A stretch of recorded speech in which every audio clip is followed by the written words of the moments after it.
Good afternoon and welcome to X Stadium on the campus of Wichita State University, where this afternoon we are set for day number 2 of the 2019 version of the NBC World Series. Steve Strain with you on a warm Sunday afternoon as we're about ready for baseball. Game number 5 of this NBC in 2019 has the Wichita Sluggers taking on the Denver Cougars. And Wichita is the visiting team, so they are getting ready for their first at bat of the afternoon. Denver has taken the field for some warm-up defense, and let's run down the Wichita lineup for you as the Sluggers got off to a very good start in this NBC yesterday with an 8-1 victory over the Wellington Heat. They'll have Mason Hartman leading off. He's in left field, and he'll be followed by right fielder Tanner White. Colton Burtis bats third. He's the shortstop. Ryan Koval hits cleanup for Wichita today. He's in center field. Batting fifth, Adam Thies. Thies is at third base. Daniel Davila hits sixth. He's the designated hitter. Batting seventh, Zach Baxley. Baxley is behind the plate. Josh Jones hits eighth. He's at first base. And batting ninth, the second baseman, Easton Elliott. Again, the lineup for Wichita: Hartman, White, Burtis, Koval, Thies, Davila, Baxley, Jones, and Elliott, with Dominic Scudiero, the starting pitcher for the Wichita Sluggers. Starting lineup for Denver looks this way. Jordan McClellan will lead off. He's in left field. He'll be followed by designated hitter Nick Schiffner. Mac McKisson hits third. He's in center field. Christopher Santana will bat cleanup. He's at third base. Batting fifth, Judah Wilbur. Wilbur is at shortstop. Henry Peguero bats sixth. He's behind the plate. Batting seventh, John Strotz. He's the first baseman. Ricardo Preciado hits eighth. He's the second baseman. And batting ninth, Juan Familia. Familia is in right field. Again, the lineup for Denver: McClellan, Schiffner, McKisson, Santana, Wilbur, Peguero, Strotz, Preciado, and Familia, with Gary Watkins pitching balls and strikes for the Denver Cougars here this afternoon. An 8-1 victory for Wichita to start the NBC.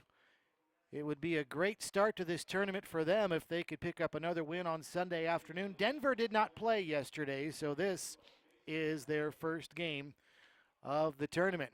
So we're ready to go as Gary Watkins has towed the rubber, and the first pitch on its way, and it is inside for a ball to Mason Hartman at 1:02 Central Time with a game time temperature of 90 degrees.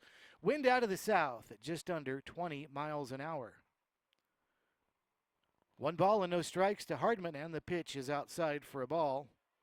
And the count is now 2 balls and no strikes. So Wichita in their red jerseys with white pants, white numbers on the red jerseys, and dark helmets.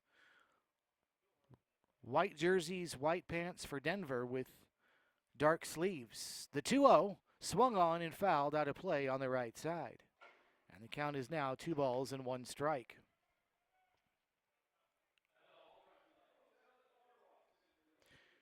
Gary Watkins, the starting pitcher for Denver, a right-handed pitcher. And he most recently pitched collegiately for Missouri Baptist. 2 balls and a strike, the count to Mason Hartman, who went 0 for 3 yesterday. And the pitch from Watkins is in there for a strike. And the count is now even at 2 balls and 2 strikes. Wichita yesterday pounded out 10 hits and 8 runs in their 8-1 victory over Wellington. They also were the benefactor of some very poor defense by Wellington, who committed 4 errors in yesterday's game. 2 balls, 2 strikes, and the pitch, that one bounces in low and away. And the count's now full at 3-2. Of course, X Stadium is the venue this season for the NBC World Series, while the new downtown ballpark is being constructed, and then the NBC will move back there next year as the 3-2 is chopped to short. Jude Wilbur is in and fires to first in time. There's a 6-3 putout for the first out of the ball game. So the new stadium will be ready to go next year. However, it's looking like the NBC will actually play some games here and there moving forward. And we can talk about that more later on in the broadcast. Here's Tanner White. Nobody on, one out, top of the first inning of a scoreless game, Wichita and the Denver Cougars. So Gary Watkins goes through the windup and delivers an off-speed pitch to Tanner White that's in there for a strike. 0-1 to White.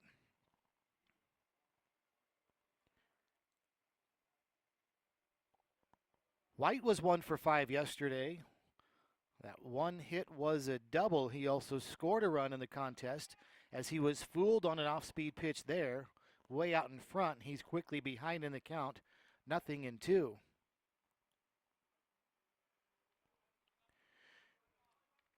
Gary Watkins had a 3-1 record at Missouri Baptist this past season, but he had an earned run average of 8.28 as this one is down and away, and the count is 1-2. He appeared in 9 games, started in 7 of them. 25 total innings this past season for the Spartans of Missouri Baptist. The 1-2 is down, and the count's now even at 2-2. 41 hits, 23 earned runs, and 25 innings for Watkins this past season at Missouri Baptist. He walked 11, struck out 19, but opponents hit a very lofty 350 against him, so one would think that he probably left a lot of low-hanging fruit out over the plate. Not here. Good pitch, swung on, and White could not get a good piece of it. Lifts one to shallow left field. Jordan McClellan is on. He's there and makes the catch, and 2 away. John Strotz is the first baseman for Denver. Richard Preciado is at second. Judah Wilbur is the shortstop. Christopher Santana is at third. The outfield from left to right, Jordan McClellan, Mac McKisson, and Juan Familia. Henry Peguero is behind the plate, and Gary Watkins is the pitcher. Here's Colton Burtis, 2 up, 2 down so far for Wichita in the top of the first inning of a scoreless game. And this one way inside, 1-0 to Burtis. Jordan McClellan and Juan Familia in left and right respectively were actually flip-flopped when he got the original lineup, but then at the last minute, Denver announced a change, and they moved Familia from left to right and McClellan from right to left. Pitch misses, down and in, 2-0, the count to Colton Burtis. Burtis 1 for 5 with a run scored yesterday. The 2-0 in there for a strike on the outside half. 2 balls and a strike. X Stadium at Wichita State's a symmetrical ballpark. 330 down the lines, 375 to the power alleys, and 390 feet to straightaway center field. Off speed and in there for a strike. Burtis did not like that call. He thought it was about to be 3-1. Then when he heard the strike call, he looked over to the dugout in frustration. I think he thought that was high and tight. So the count's now even at 2-2. And the pitch just missed away. Peguero tried to frame that one but did not get the call. So the count's run full again. It happened to the leadoff batter, Mason Hartman, who bounced out to short. Now it's full to Colton Burtis. Gary Watkins gets the sign and delivers the 3-2. Outside corner, strike 3 called. Looked to be in the same spot as the last pitch, but called a strike. And Wichita goes in order. So the Sluggers scoreless after half an inning. Wichita nothing. Denver coming up. You're listening to the NBC World Series live stream presented by Park City, Kansas. Visit Park City's website at parkcityks.com. Hi, I'm Scott Stiles, General Manager of Wichita Burner, right here in beautiful downtown Wichita. I know how important it is to be on a winning team. My winning team of Jim Myers, Ashley Jansen, and Jeff Markowitz are here every day to provide you with the best customer service for your boiler and burner needs. On behalf of our team, we want to wish you and your team the best of luck at this year's 85th Annual NBC World Series. And welcome to Wichita!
Ready for the bottom of the first inning after a 1-2-3, top of the first for the Wichita Sluggers. So Jordan McClellan is in for Denver, and here we go. McClellan takes a fastball right about letter high. No balls and a strike. Dominic Scudiero is the right-handed pitcher for Wichita. And a big swing and a miss for McClellan here, and quickly Scudiero is ahead in the count. No balls and 2 strikes. So Wichita goes down in order in the top of the first. Now Scudiero trying to do the same thing for Denver and return the favor. Breaking ball down and away, but he had one to waste. Ahead in the count, 0-2. Now it's 1-2. This one is lined into right field. A soft little floating liner, and the first baseman can't come up with the catch. That's Josh Jones. Just barely in foul territory. The soft floating liner was not caught, and a break for Jordan McClellan. He did not get a good piece of that one, and it floated down the right field line and just drifted into foul territory. And Josh Jones did a really nice job of trying to make a back to the infield basket catch. That's not easy to do, and he could not squeeze it in. So McClellan is still alive, 1-2. And this time he puts one into fair ground, but in shallow right center field. The second baseman, Easton Elliott, is out, and he makes the catch for the first out of the inning. So Josh Jones is at first base, Easton Elliott at second. We've already called their names defensively. Colton Burtis is the shortstop. Adam Thies is over at third for Wichita. The outfield from left to right, Mason Hartman, Ryan Koval, and Tanner White, with Zach Baxley behind the plate. And Dominic Scudiero is the pitcher for the Sluggers. He's now looking at Nick Schiffner, who fouls one right below us. No balls and a strike. The count to Schiffner. That's one thing I remember happening a ton at Lawrence Dumont Stadium last year doing all the games, was foul ball sent right back our way.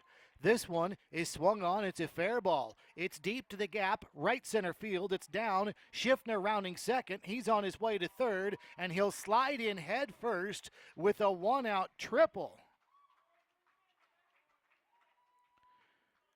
Well, Schiffner sent that one to the gap out into no man's land, and he had a lot of room to run.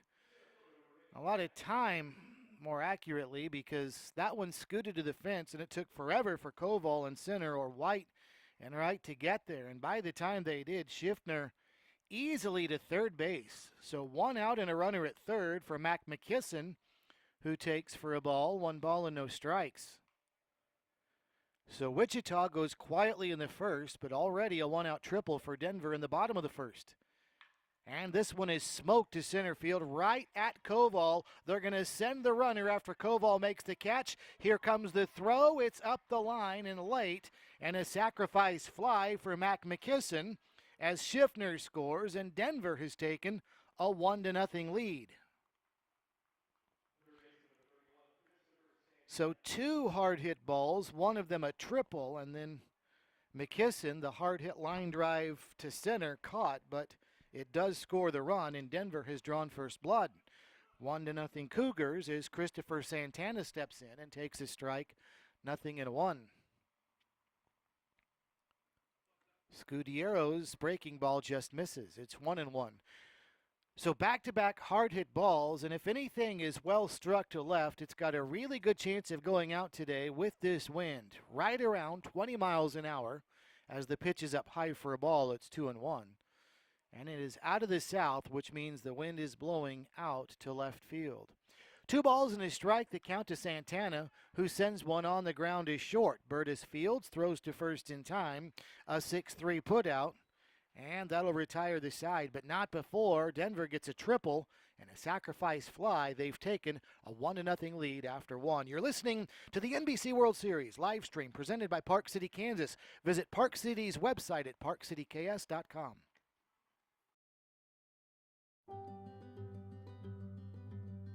What do you see?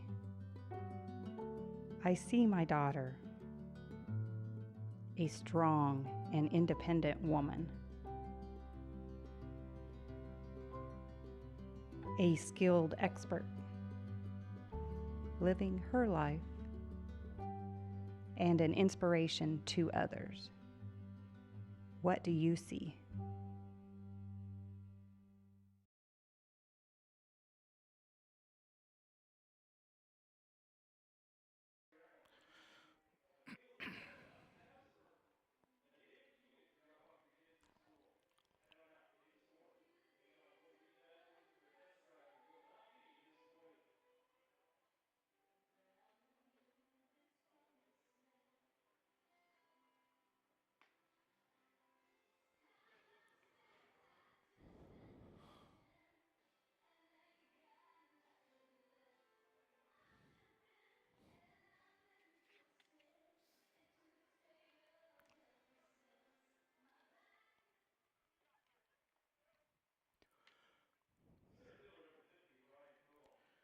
Ready for the second inning. Ryan Koval will lead off for Wichita, trailing 1-0 as we start inning number 2. And Koval takes a strike from Gary Watkins. 0-1 the count.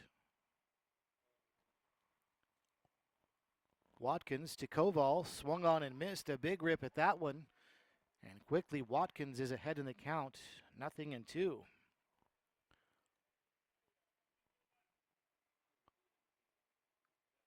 Watkins delivers, and Koval barely gets a piece of this one if it stays alive, fouling it back to the screen. 0-2. Wichita fell behind 1-0 in yesterday's game to Wellington in the bottom of the second inning. So this is not unfamiliar territory for them. A little check swing out the third baseline. The catcher Piguero off with the mask, throws to first in time for a nice 2-3 putout for the first out of the inning. Well, Koval didn't mean to do it. He started to swing, and then the pitch came in tight, and he tried to check the swing, and ball met bat, and it trickled up the third baseline fair. So Piguero hustled, threw the mask off, and fired to first just in time. So 1 out. Here's Adam Theis. 4 up, 4 down for the Sluggers so far today. And the first pitch taken to Theis. It's 1 ball and no strikes.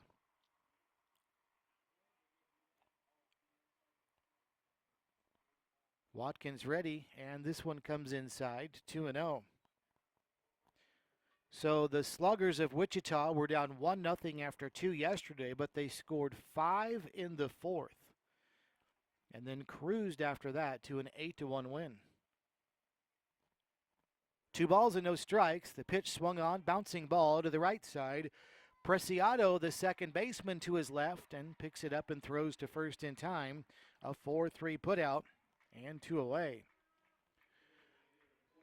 For those of you watching and unfamiliar with Eck Stadium, it is very similar to the old Lawrence Dumont in that it is an all artificial surface field. The only part of the playing field that's natural is actual dirt out on the pitcher's mound, but the infield, the outfield, all artificial surface. The warning tracks as well.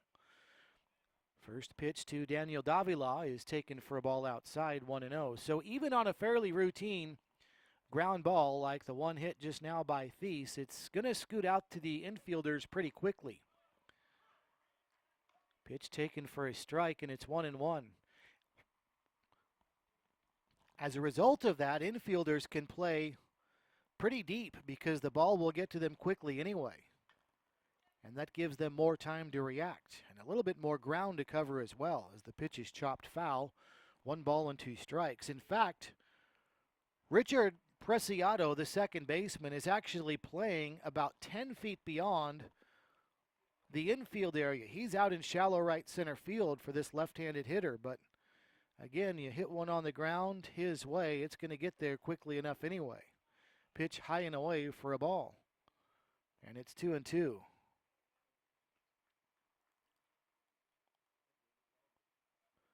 You'll also see shortstops playing unusually deep because of this artificial surface as well. Pitch swung on and fouled, out of play, left side, and the count is 2-2.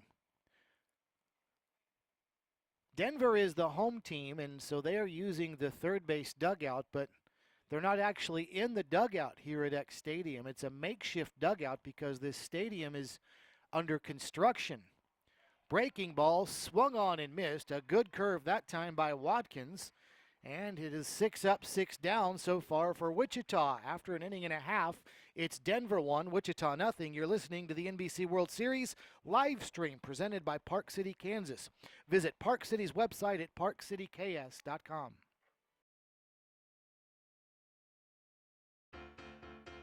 From the sea, come to you. I heard the laughing. Come from the sea, come to you.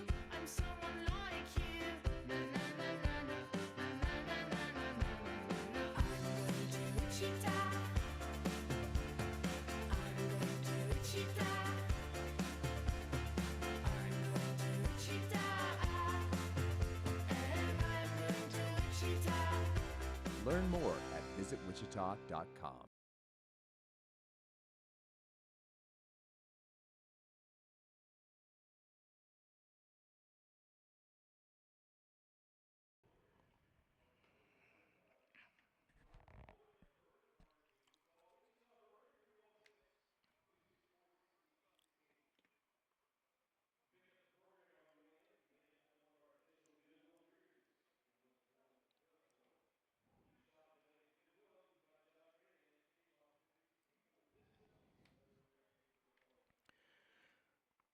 Ready for the bottom of the second inning, and first pitch swinging is Judah Wilbur, but he sends one foul up the third baseline. So Wilbur down on the count, 0-1. 1-0 Denver, as the Cougars batting now in the bottom of inning number 2. After a busy day offensively yesterday for Wichita, where they scored 8 times and pounded out 10 hits, so far 6 up, 6 down. Denver had the one-out triple by Nick Schiffner, who was brought home by the very next batter on a sacrifice fly. Here, Judah Wilbur for Denver gets hit by a pitch, and he'll head down to first base. He's just fine, tossed the bat away, and the leadoff batter aboard for Denver. And here's Henry Peguero, the catcher.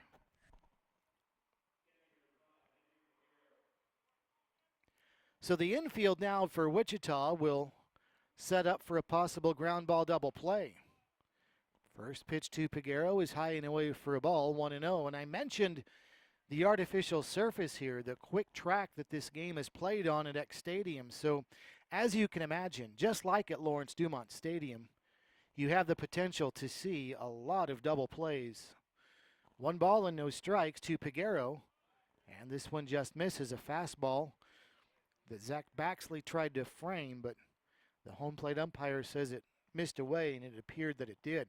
2 balls and no strikes, the count to Peguero. Swung on, fouled back to the netting. And it's 2 balls and 1 strike. First game of the day, the 3:30 game today, will have the Hutchinson Monarchs against the 316 Elite. That's a group of high school kids who had a big win yesterday over Palm Springs, California, and won 11-3 as the pitch makes the count now. 3 balls and a strike to Henry Peguero as that one just missed.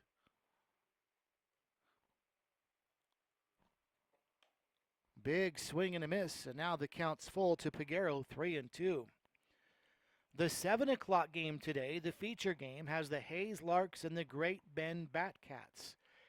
Hayes, a long-time staple here in Kansas and summer college baseball, a very successful team, and had another good year. Back at the NBC they are, as this one is swung on, stroked to center field. That one is going to get down. That'll be a base hit.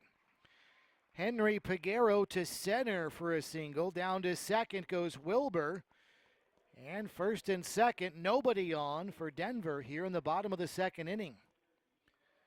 So the Cougars, already leading 1-0, have something cooking here. First and second, nobody out. And John Strotz, the first baseman, is in. So Dominic Scudiero will have to be very careful now, and he throws a breaking ball that's down and away, not close. 1 ball and no strikes. Josh Jones playing inside of the runner over at first base. The rest of the infield looks for a double play, playing at normal depth. And the pitch cue-sticked over toward the first base dugout. 1-1. I mentioned before the last time out, the third base dugout. With the actual dugout under construction, there's a tent over there with some orange protective railing sitting out on the playing field in front of what normally would be the third base dugout. As X Stadium here at Wichita State under a lot of construction due to some renovations. They appeal on this pitch over to first base, but Strutz did not go, and the count is 1 ball and 2 strikes now. First and second, nobody out. Bottom of the second inning, Denver batting and leading 1-0. And the pitch, a swing and a miss, strike 3, and a much-needed strikeout for Scudiero, and down goes Strotz. So 1 out now, and here's Richard Preciado, the second baseman.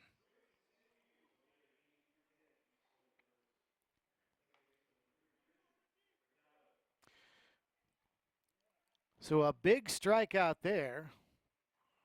And here's the first pitch, down and away for a ball. 1 ball and no strikes.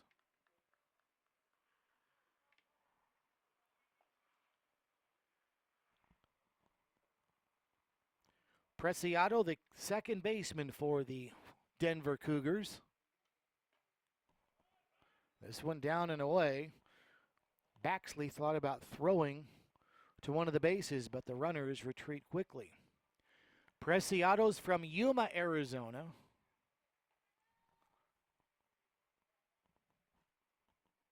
Handling second base duties today, takes high and away for a ball, and the count is now 3-0. And Dominic Scudiero has really put himself in a hole here. He's down in the count 3-0, one ball away from walking the bases loaded. We'll see if Preciado's taking all the way here. He is, and it's on the outside edge, a strike, 3-1. He's also a double play away from escaping with no damage done, but Denver with a chance here to get some space on their 1-0 lead. Fastball just misses away, ball 4. And they are loaded as Preciado takes the pitch there, and it just misses. So down to third base now goes Wilbur. Down to second goes Peguero. On the one-out walk to Preciado, and now Juan Familia about to step up with the bases loaded. There's activity down in the Wichita bullpen, so a little bit of a shaky first inning for Scudiero, but really in a jam here. No runs they've scored for Denver in the inning, but they've got him loaded with one away. As Juan Familia, the right fielder, will step in.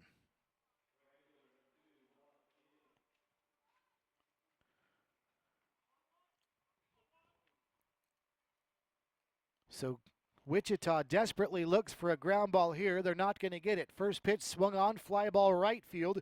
Coming on is Tanner White. He's going to move over to his right, make the catch. Runner tagging from third will head home and slide and get there safely.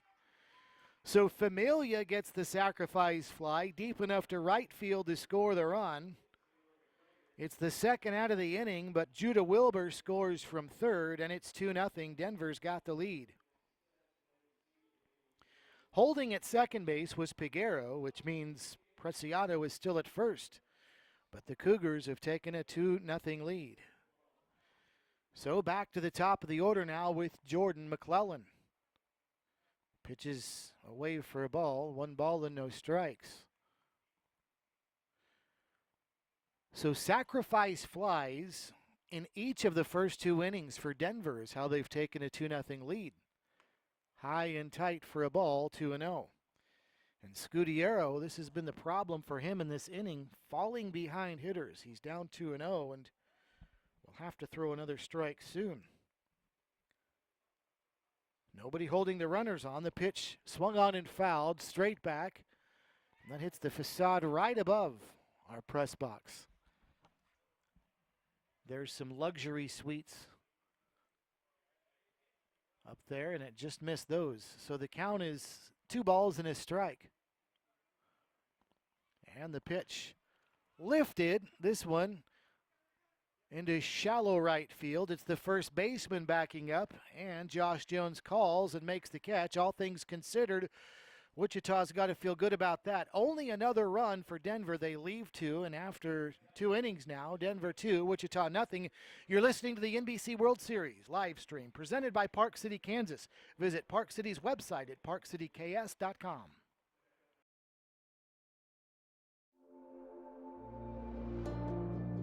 What do you see? I see a new day. To continue my journey, riding towards my goal, to create the life I've always wanted. I do what it takes, and now I ride to my dream job. What do you see?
Ready for the top of the third inning. Denver leading Wichita by the score of 2-0.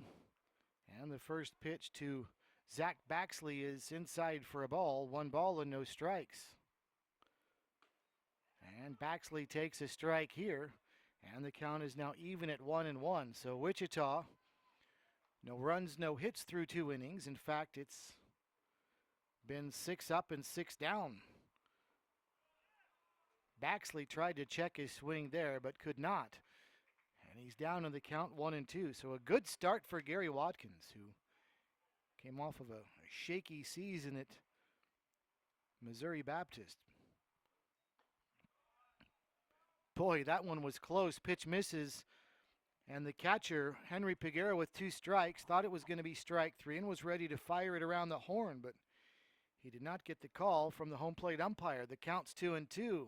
And now Watkins throws an off-speed pitch, and Baxley was way out in front of that and barely got the bottom of the bat on the top of the baseball and tipped it for a foul. 2 balls and 2 strikes.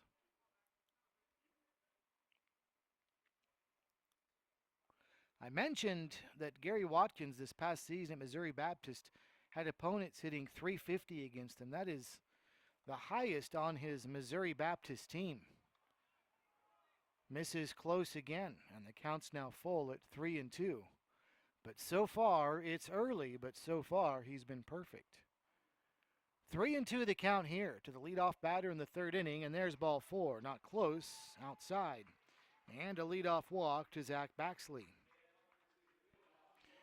Well, not the way you want to start an inning, especially down toward the bottom of the order. Zach Baxley was 0 for 4 yesterday, and he gets a free pass. So he's down at first base, and here's first baseman Josh Jones.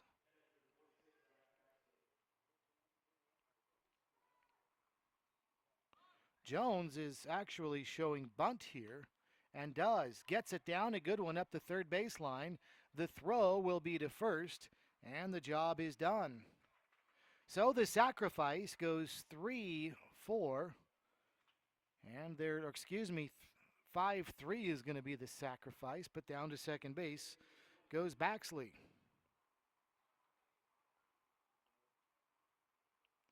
So 1 out with a runner at second for second baseman Easton Elliott.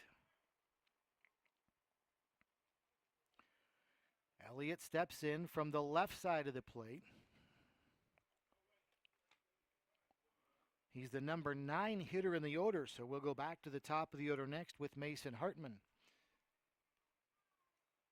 And the pitch to Elliott is taken for a ball, 1 ball and no strikes. Easton Elliott is a local product. He's from nearby Andover, Kansas. Most all of these Wichita Slugger players are from the area. Not all of them, but most of them. He's one of them, and he actually was on the Wichita State University roster this past season. Watkins pivots around, checks the runner back at second, but nothing doing. Nice day today in Wichita. Plenty of clouds, but still around 90 degrees. The breeze is helping keep things cool. Again, it's out of the south at about 20 miles an hour. I should say cooler anyway. Here's the pitch, swung on, chopped, out in front of the plate. Watkins out, off the mound, fires over to first in time for a 1-3 putout, and 2 away. Down to third goes the runner Baxley. But 2 outs now with a runner at third for Mason Hartman. Well, Elliott chopped that one either off the plate or right out in front of it, and off this, whether it was the turf or the plate, either way you're going to get a high bounce, and Watkins did a good job coming off the mound and then getting rid of it quickly over to first. So runner at third, 2 away now for Mason Hartman, who grounded out to short to start the game. And the pitch bounces in. Good stop by Piguera behind the plate. 1 ball and no strikes to Hartman. Hartman hitless yesterday. He was 0 for 3.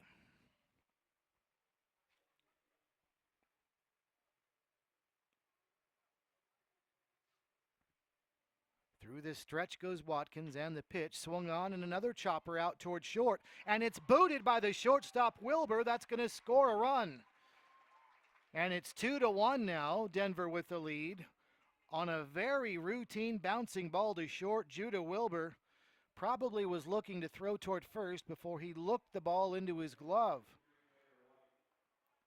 So an unearned run there and an E6. And the deficit for Wichita has now been cut in half. It's 2-1. I mean, that about as routine as it can get on a bouncing ball for a shortstop. To his left, momentum going toward first. He just didn't look it into the glove. Now Tanner White with 2 on and a runner at first takes outside. I mentioned earlier that that's how Wichita had a lot of success yesterday in their 8-1 victory over Wellington, as the Wellington Heat committed 4 errors, and there's one there that helps not only keep the inning alive, but it directly led to a run. 2-1 Denver. And now you wonder if that may have rattled Watkins a little bit because he's missed with both of his pitches since the error. It's 2 balls and no strikes now to Tanner White. So 2-1 Denver, but Wichita with the gift has their innings still alive. And the pitch here. That one must have been low, and it's 3-0. Boy, that's got to be frustrating if you're a pitcher. It keeps the inning alive. It starts to increase your pitch count, which is so important in this first week of pool play for these teams. The 3-0, that one's in there for a strike. Because there are 12 teams battling, and 2 of them will get to move on to championship week next week, and you need to preserve all the pitching you can. And so in a situation like this, the inning stays alive. In addition to giving up a run, your pitcher is now forced to work a lot more, and Watkins just threw ball 4, and he's going to have to throw more pitches here in the top of the 3rd inning because he's just issued a 2-out walk to Tanner White. So down to second goes Hartman. White's on over at first after the walk, and Colton Burtis is in now.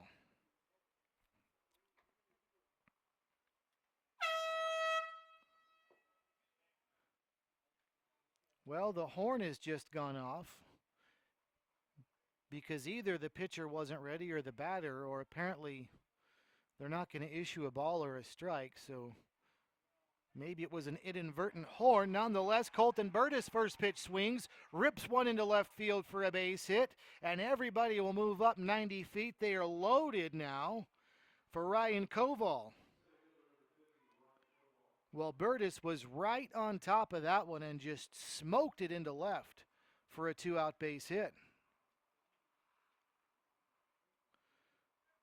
So now with 2 away, Wichita's innings still alive and a chance for the Sluggers to tie or take the lead. They trail 2-1, but the bases are loaded for Ryan Koval, the cleanup hitter in their lineup. Watkins from the stretch and delivers to Koval. He reaches out and pokes it foul. 0-1. It all started with the leadoff walk to Zach Baxley, who went station to station, to second base on a bunt, to third on a ground out to the pitcher, and it was a runner at third, 2 away. Pitch down for a ball, and it's 1-1. And it looked like it might have been a relatively quiet leadoff walk because the next batter was Mason Hartman with 2 outs, who bounced one to short, but Judah Wilbur did not field the routine bouncer cleanly. The run scored from third, and now they're loaded 3 batters later with 2 outs still and a run in. He tried to check his swing, did not, and down in the count is Koval, 1 ball and 2 strikes. So 2-1 Denver, top of the 3rd inning, 2 outs, but the bases full of Wichita Sluggers. Gary Watkins trying to get out of the jam. Through this stretch he goes. Nobody holding the runners on. The pitch outside a fastball. And the count's even at 2-2.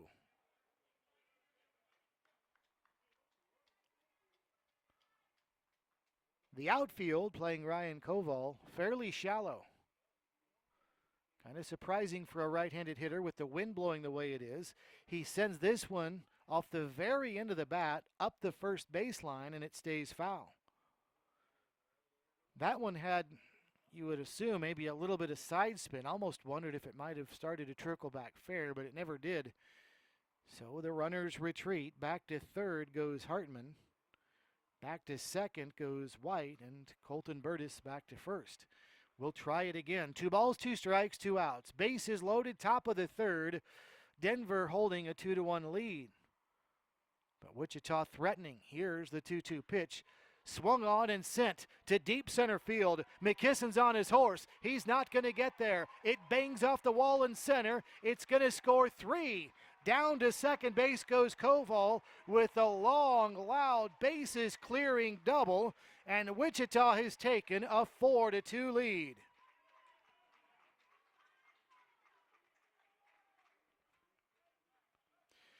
Well, I thought it was kind of surprising with the wind blowing out and the cleanup hitter up to the plate that Denver was playing as shallow as they were all the way around the outfield. And Ryan Koval just proved them wrong as he sent one to the deepest part of the ballpark and got a bases clearing double. And just like that, Wichita has now doubled up Denver. It's 4-2, and here's Adam Thies. And the pitch to Thies, bounced over the bag, fair ball. Inside the line at third, that's going to be an RBI. Here comes Koval to score on a single for Thies, and it's now 5-2 Wichita. Well, that one bounced right over on the fair side of the bag at third. Koval, of course, with 2 away, running on contact. And he scored easily on this single for Thies. And now a conversation out on the mound for Denver. And the last one in for this meeting is the shortstop Judah Wilbur, who's got to be feeling badly because this half inning could have been over a long time ago had it not been for the error. Instead, a pitching change now. That's going to do it for Gary Watkins as Denver is going to have to go to the bullpen. Well, I thought I saw their coach signal to the bullpen for a relief pitcher, but apparently he hasn't, so Watkins will stay on. In fact, there's nobody loosening up down there, but it looked like when he came out to the mound, he had motioned Mark Cerullo, their coach, down that way. But Watkins will stay. But that error looming very large in this one now for Denver. They trail 5-2. The 9th man up to the plate now, Daniel Davila, with a runner at first and 2 away. And he shows bunt. Now the pitch is out. Runner stealing second. The throw wide of the bag. And a stolen base for Thies. And so now a runner in scoring position. A single will make it 6-2. Wichita most likely, as Thies runs with good speed.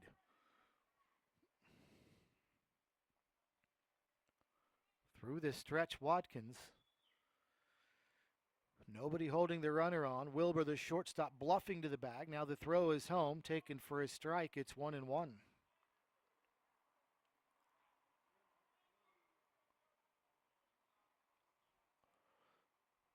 Well, 2 of the biggest no-nos you could commit in a baseball game, Denver has done here in this half inning. There was a leadoff walk and a 2-out error. And the floodgates have opened since. The pitch is chopped back foul behind the plate. And the count's 1 ball and 2 strikes now to Daniel Davila. Davila's 0 for 1. He struck out to end the 2nd inning. And Wichita sent the first 6 batters to the plate without anybody reaching through the first 2 innings. But here in the 3rd, the leadoff walk, and 8 batters later, they lead 5-2. There goes the runner to third. Pitch is out. The throw to third, not in time. 2 stolen bases in the inning for Thies, and now he's down at third base with 2 outs. Well, it's always interesting when you steal third with 2 outs because you're going to be running on contact from second base anyway, and a single will likely score you. But now a passed ball, a wild pitch will get Thies home as he's 90 feet away from being the 6th run scored for Wichita. They lead 5-2 here in the top of the 3rd inning. Watkins through the stretch, and here comes the 2-2 change-up, and at the last minute, Davila swings and fouls it over toward third. And the count is 2-2. The final game of the day is the Derby Twins and the Dodge City A's. Have not mentioned that one yet on the docket. Scheduled for 9:30. We'll have them all on the Facebook live stream as well as YouTube. There's strike 3 called. Boy, that had to be on the inside edge. Davila thought it was too far inside. Down he goes. But the damage done is Wichita scores 5, thanks in large part to a costly error. After 2.5, 5-2 Wichita, you're listening to the NBC World Series live stream presented by Park City, Kansas. Visit Park City's website at parkcityks.com. It'll be another warm day today for baseball fans, 92 at 2 o'clock today, but with those dew points low and a little bit of wind, it will feel rather comfortable. 95 is the high today at 4, but that storm chance sticks around throughout the day. Just a small one. We're expecting some pop-up showers here and there, but most will be staying dry. Cooling down just a tad, 94 at 6, and those clouds will be lingering throughout the day. Make sure to follow KSN and Storm Track 3 on social media for more weather updates, and enjoy your day at the ball game.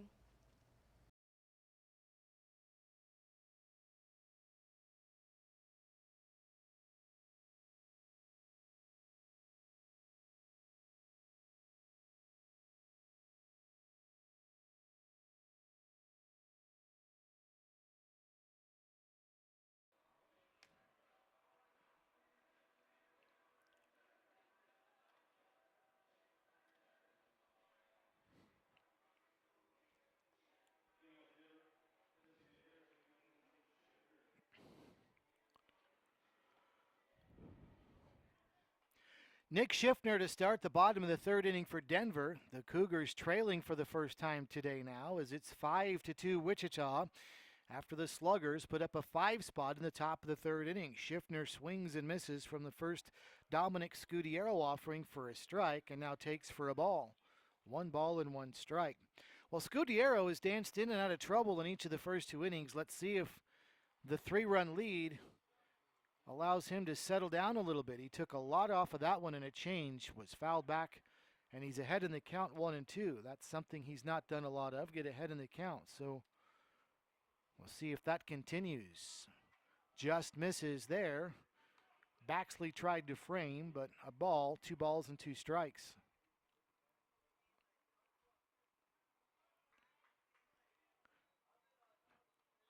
And now he takes for a ball, and the count's 3-2. Schiffner had that 1-out triple back in the first inning, so he's 1 for 1. He later scored in the inning on a sacrificed fly, and he's going to get aboard again. A leadoff walk here in the bottom of the 3rd inning. And that's going to get out of the dugout for Wichita, Mark Standiford, and he might be calling to the bullpen. In fact, he is, and that will do it for Scudiero. Well, Wichita just watched what can happen when you issue a leadoff walk, and it happens here in the bottom of the 3rd inning. Pitching change being made, timeout on the field in the bottom of the 3rd inning. With the score, Wichita 5, Denver 2. You're listening to the NBC World Series live stream presented by Park City, Kansas. Visit Park City's website at parkcityks.com.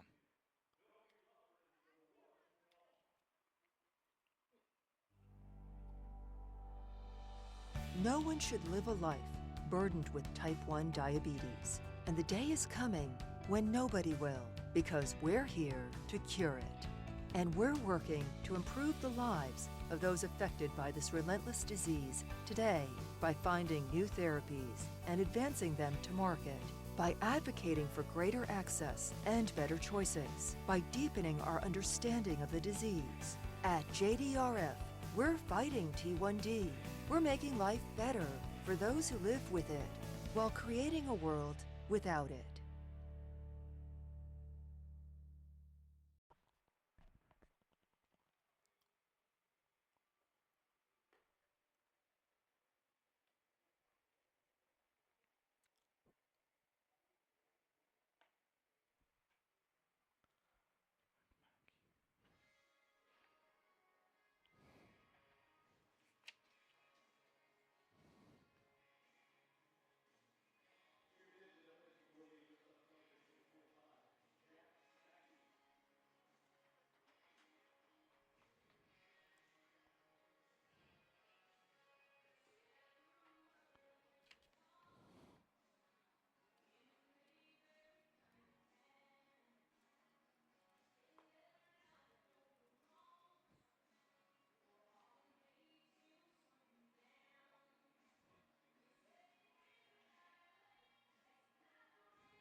Well, Jack Mackey, a local product, is the new pitcher for the Wichita Sluggers. Dominic Scudiero's day is done, although he is responsible for the runner at first, who is now stealing second on the first pitch to Mac McKisson, and Nick Schiffner is in there with a stolen base.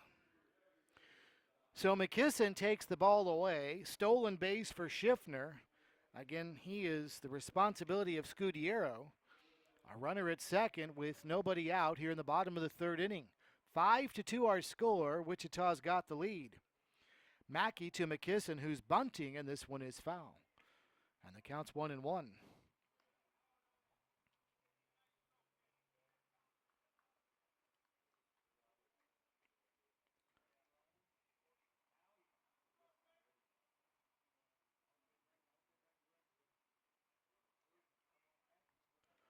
Mackey through the stretch delivers. Breaking ball in there for a strike. Good curve by the right-hander working from the stretch, and the count's now 1-2.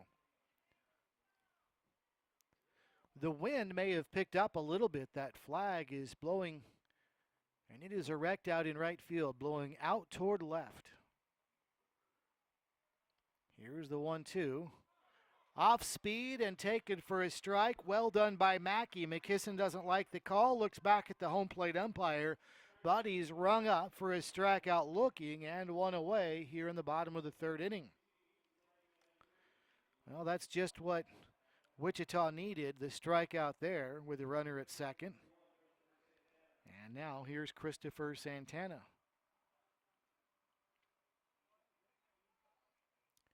Look back at second, nothing doing. Schiffner trots back into the bag.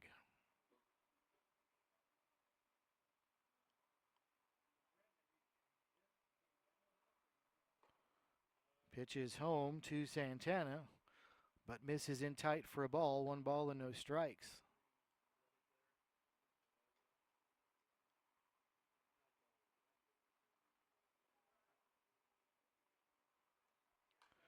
Pitch swung on, fouled into the stands. And the count's now even at 1 ball and 1 strike.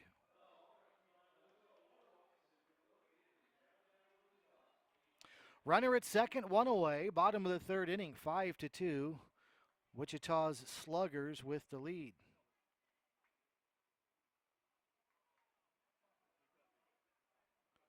Through the stretch goes Mackey and the delivery home. Breaking ball comes back and just grazes the inside edge. It's 1-2.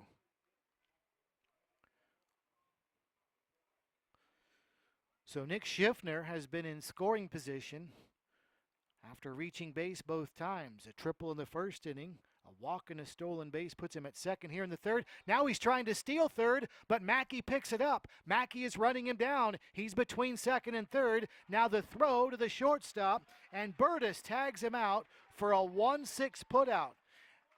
Actually, that's the second baseman, Easton Elliott, with the tag during the rundown. So the putout goes 1-4 between second and third.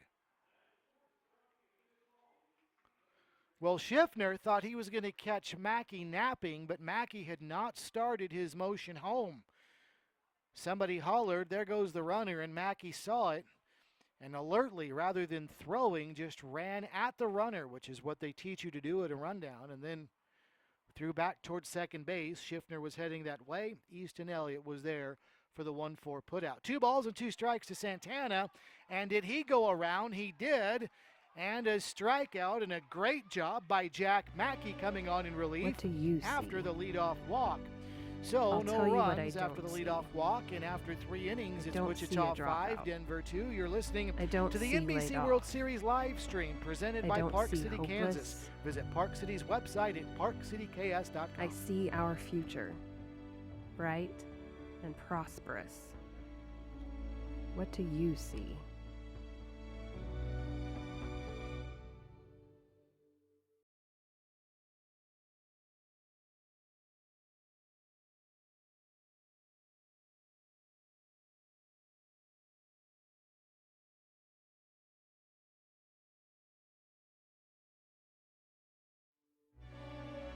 What do you see? I'll tell you what I don't see. I don't see a dropout. I don't see laid off. I don't see hopeless.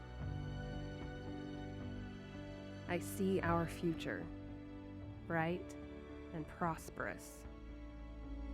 What do you see?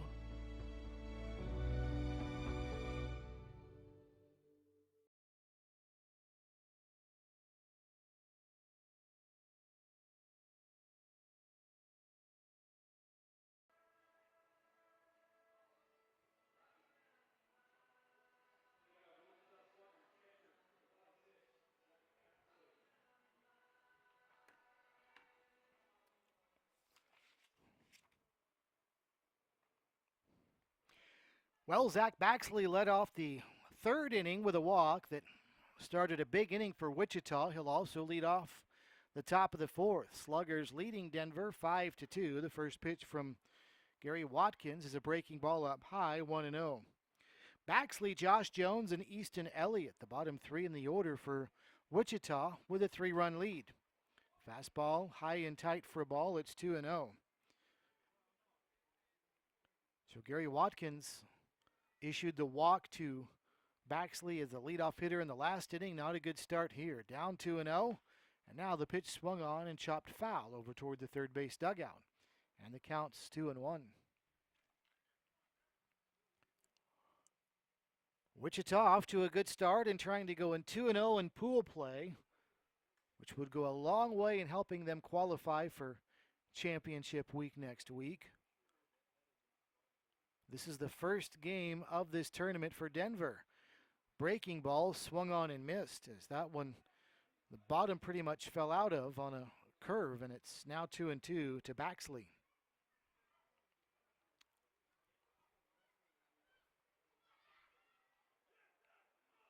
Two balls, 2 strikes. And the pitch ripped into left field. That's down. That'll be a base hit. McClellan plays it on a hop, but a leadoff base hit for Zach Baxley here to start the top of the 4th inning. 4th hit of the game for Wichita.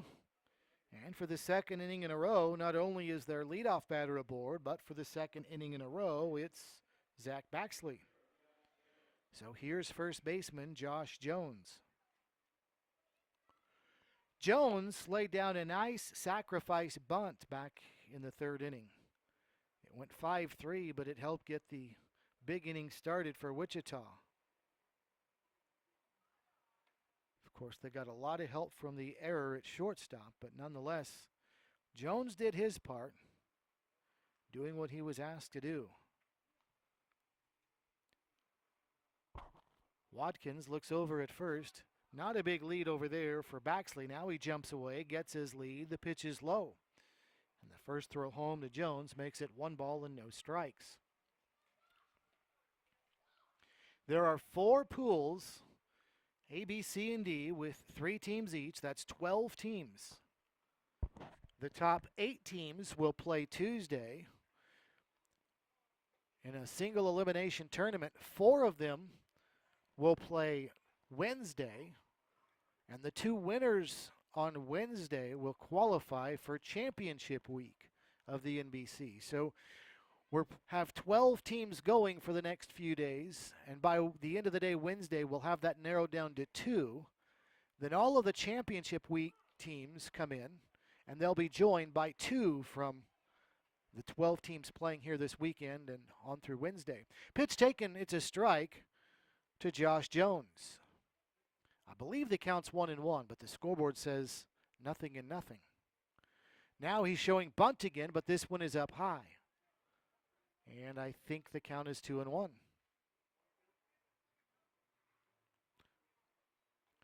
It is 2-1. Runner at first, nobody out. Top of the 4th inning, Wichita 5, Denver 2. Sluggers now looking for more. Jones showing bunt again. Here comes Santana in at third. It's bunted his way. He juggles it, picks it up, still throws to first, and he throws wildly on down the right field line. That's going to send a runner around third, and he will score as the ball goes into the bullpen. That's out of play. And another costly error for Denver makes it 6-2 Wichita. Well, it was looking every bit like a 5-3 sacrifice, but Christopher Santana, perhaps after dropping the baseball, rushed his throw a little bit, maybe didn't have a good grip on it because he threw it way high over to first base. And it went on into the bullpen. Now I think they're sending the runner back over to third, Baxley. In fact, they are. So he was not yet to second base when the throw was wild. So the free base that he gets is third. And he will not score. So it's not yet 6-2. But Baxley does get second base on the air. So second and third, nobody out for Easton Elliott, who takes inside for a ball. 1 ball and no strikes. That is 6 errors committed by Wichita opponents in this tournament so far. We've played about 12 innings. Well, 11 plus a couple of batters, and they've benefited from 6 errors. 1 ball, no strikes to Elliott, the pitch, in there for a strike. It's 1-1. The infield for Denver, down by 3 runs, is playing in. What's interesting is that's allowing the runner at second, Jones, to get a huge lead out at second base. He is in behind the shortstop. He is about a third of the way to third base. Pitch taken for a strike. It's 1-2. The advantage he has is he can see both the second baseman and the shortstop and knows right where they are. Normally, when they're playing at normal depth, you have to have your neck on a swivel, but he can see where both of them are since they're playing in and can get a huge lead at second. Elliott chops the breaking ball foul to stay alive. 1-2. Christopher Santana does not have to get as big of a lead over at third, and he can't. Baxley at third, because of the third baseman Santana, can't get a big lead, but he doesn't need one. 1-2. Now time is called. But a golden opportunity for Wichita to really blow this thing open now. They lead 5-2. They've got runners at second and third. Nobody out here in the top of the 4th inning. Through this stretch goes Watkins, and the pitch to Elliott. Stays alive, reaches out and pokes it foul behind the plate. And the count is still 1 ball and 2 strikes.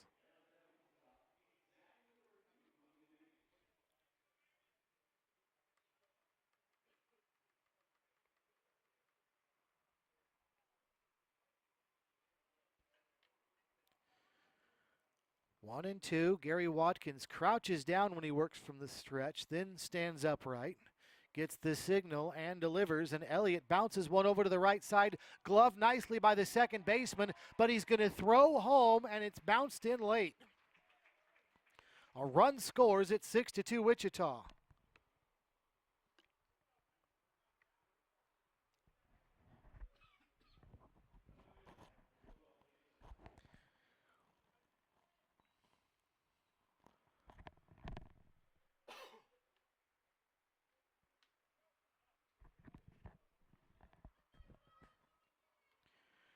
Well, Preciado probably would have been wise just to throw that to first to get the sure out.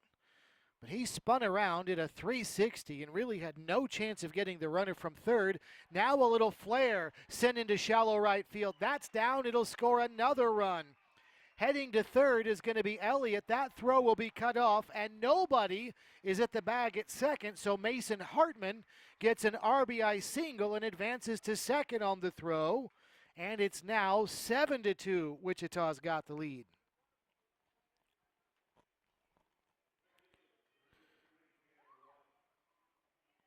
And that's going to get Mark Cerullo out of the dugout for Denver, and there is activity in the Denver bullpen now. And that relief pitcher is heading toward the gate. And it appears, if the call is made, that's going to do it for Gary Watkins, who started off so well, but then two costly errors, one in the third, one in the fourth, has forced his team to trail by 5. We'll take a timeout. 7-2 Wichita, top of the fourth inning. You're listening to the NBC World Series live stream presented by Park City, Kansas. Visit their website at parkcityks.com.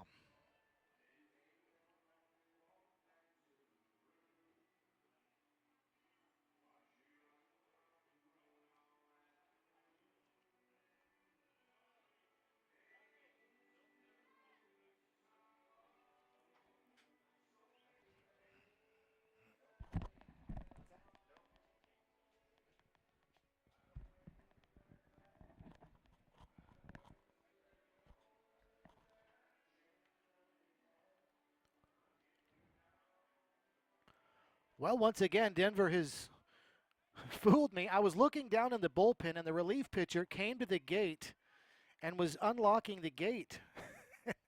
And apparently they're going to leave Gary Watkins in there. So Watkins stays with runners at second and third. And now it's Tanner White that's in and takes down low for a ball. The relief pitcher down there for Denver left the mound and headed to the gate, and he was literally unlocking it and stayed in the bullpen. So we're still here, and Gary Watkins is still on the mound at 7-2. Runners at second and third, nobody out, and now Watkins steps off the rubber. But two very big errors in this one. One in each of the last 2 innings for Denver, and the infield still has to play in with runners at second and third. And the pitch is outside for a ball. Tanner White is the hitter who walked and scored in the last inning. Flied out to left in the first.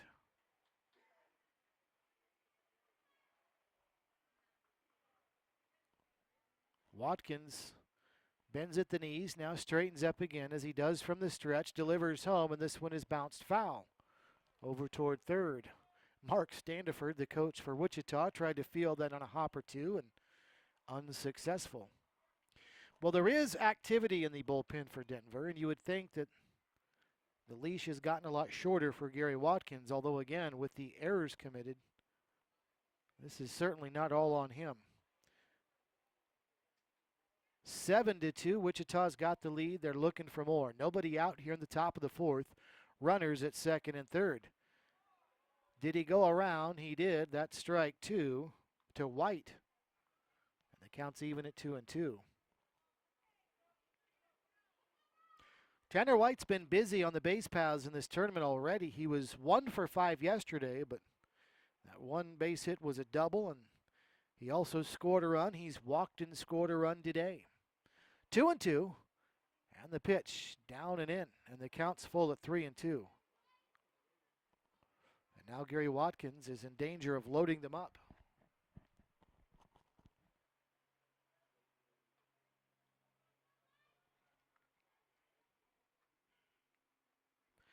Colton Burtis waits on deck.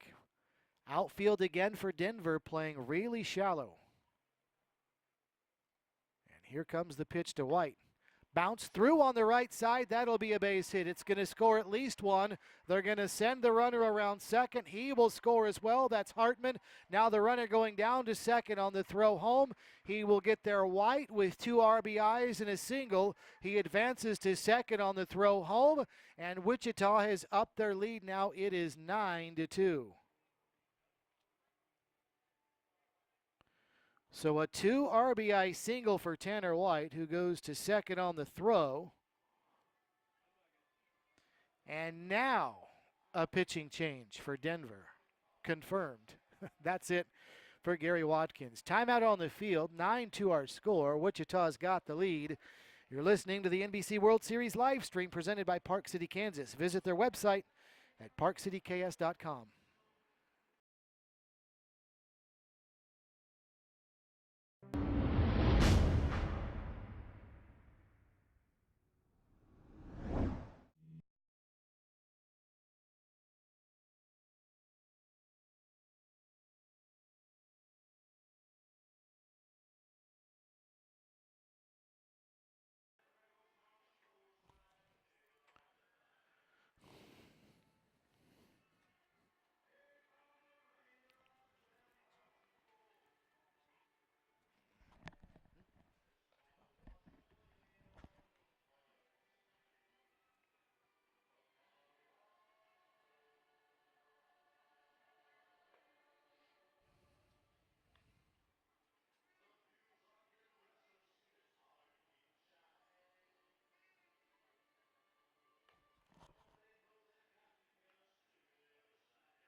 Well, the pitching change has been made for Denver. Here's Colton Burtis now after the change, and Burtis takes outside for a ball. It's 1 ball and no strikes. As Gary Watkins, the starting pitch for Denver, his day is done. He is responsible for the runner out at second base in Tanner White. And this one comes inside and it hits Burtis. And he will go down to first base on the hit batsman. Well, the problems for Denver have not all been pitching with 2 big errors, but there has been a leadoff batter walked in the game, and that is not what you want from your relief pitcher, to come out of the bullpen and hit the first batter you face. So first and second now for Wichita. Nobody out here in the top of the 4th inning still. And the 7th man to bat in the inning is Ryan Koval, who takes up high for a ball. 1 ball and no strikes. Koval had that big blow in the last inning, the bases clearing double to center field. He's showing bunt here and gets it down up the first baseline. It's a beauty until it trickles foul. So it's 1 ball and 1 strike. Caden Tinkler is the new pitcher for Denver. We've got on our roster his last name, but did not get the first until the public address announcement. Caden Tinkler is the name of the relief pitcher for Denver. Right-hander out of the stretch. Infield looking for a double play for Denver, and a slider misses away, and the count's 2 balls and a strike now to Ryan Koval. The outfield doesn't appear they learned their lesson from Koval, who hit that long double off the wall in center. They're still playing him very shallow as the pitch is down and away. It's kind of strange with the wind blowing the way that it is, and it's the cleanup hitter up there. But in center field, Mac McKisson is playing very, very shallow, and you can pretty much say the same for the other 2 outfielders as well. Pitch taken for a strike, and the count's now full at 3-2. One would think that based on the fact he's the cleanup hitter alone, you'd have to give him some respect, plus the wind. Here's the pitch. This one is lifted. Shallow left field. This is going to be foul. Is it going to be caught? It is. Nice job by Wilbur tracking it down in shallow territory down the left field side. And the first out of the inning, Koval, a fly out to short, one away. The runners hold, and that'll bring up Adam Thies. So 9-2 is the score now. Wichita's got the lead. Top half of inning number 4. After a very quiet start for the Sluggers, where all of the first 6 batters were sent down by Gary Watkins. And it fell in a hurry. First pitch, slider upstairs for a ball, 1 ball and no strikes. Thies an RBI single in the 3rd inning. He grounded to second in the 2nd, so he's 1 for 2, and he takes a fastball outside. And the count's 2 balls and no strikes.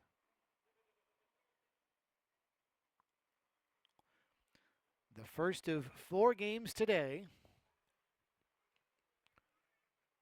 Hutchinson and the 3-1-6 Elite will follow this one. Pitch tipped at the plate, a strike. It's 2-1. Runners get their leads. Tanner White at second. Colton Burtis over at first. Big leads as well. They're not being held on as the breaking ball is taken for a strike. And the count to Thies is now 2 balls and 2 strikes.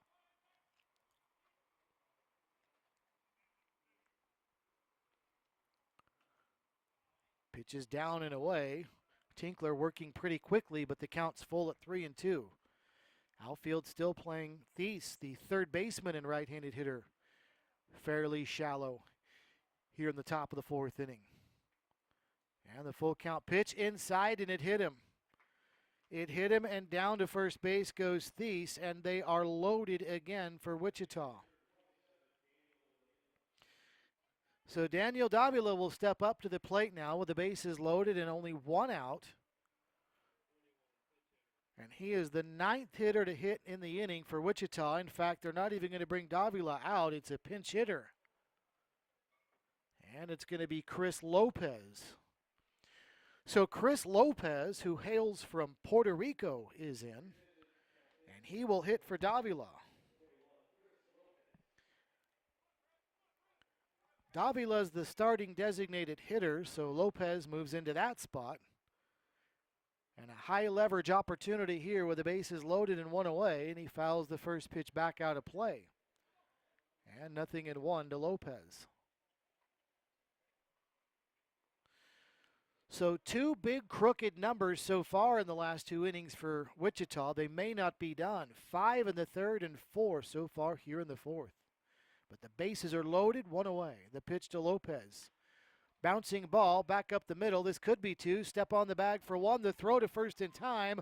Preciado with a nice job of the 4-3.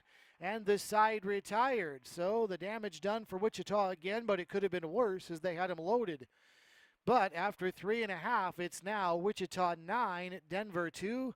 You're listening to the NBC World Series live stream presented by Park City, Kansas. Visit their website at parkcityks.com.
We go to the bottom of the fourth inning. Judah Wilbur to lead it off for Denver, whose Cougars are trailing Wichita's Sluggers by the score of 9-2. And Jack Mackey is out to start the fourth inning, and Wilbur is first pitch swinging and sends one pretty deep to center field. Backtracking is Koval, but he reaches up and makes a nice running catch over the shoulder for the first out of the inning. Well, Wilbur gave that one a pretty good ride, and Koval, who was playing fairly shallow, backtracked and reached up, and the arm just long enough to haul that one in, one away, and a quick one pitch out here in the bottom of the fourth inning. So now on steps Henry Peguero to the plate. He singled back in the second inning and takes his strike here from Mackey. It's 0-1. Both bullpens are busy, one pitcher in each. Each bullpen has a right-hander warming up. Pitches outside for a ball, 1 strike, the count to Peguero. And now a fastball runs tight, and it's 2-1.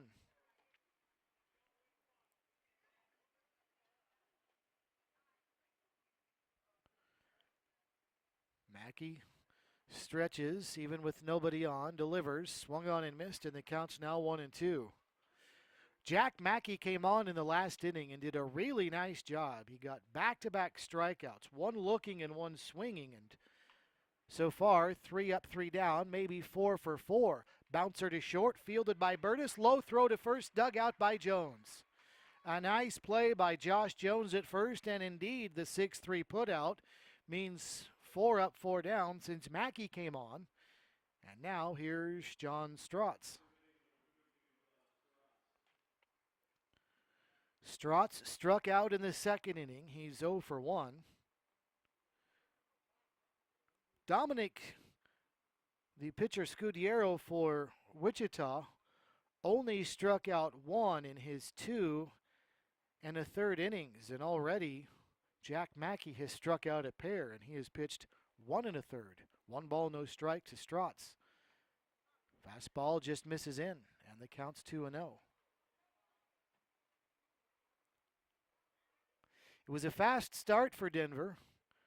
They had the triple in the first inning, a base hit in the second. They led 2-0, but they have not picked up a base hit since the second inning. This one is lifted, foul. It's going to find the seats. And the count's 2 balls and a strike now to John Strotz.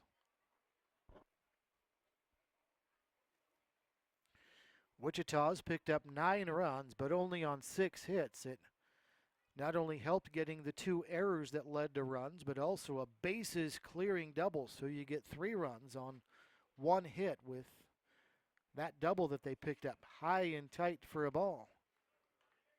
2-1. That, of course, was the bases clearing double in the third by Ryan Koval. 3 balls and a strike now. The count is to Strotz, and the pitch swung on and missed. The count's full, 3-2.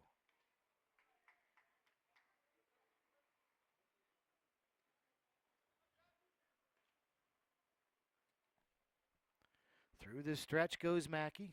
Set and delivers to the right-handed batter, and a breaking ball misses up high, and a 2-out walk. So Strotz gets the free pass with 2 outs and a runner at first. And here's Richard Preciado.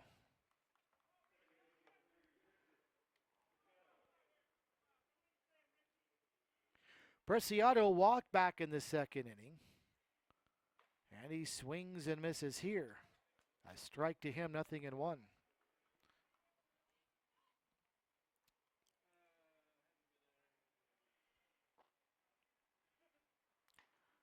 Pitch is away, snap throw to first, and back standing in is Strotz as Zach Baxley, the catcher, tried to catch him napping. 1 ball and 1 strike, the count at the plate to Preciado. Ricardo Familia waits on deck, but there are 2 outs in the inning, runner at first.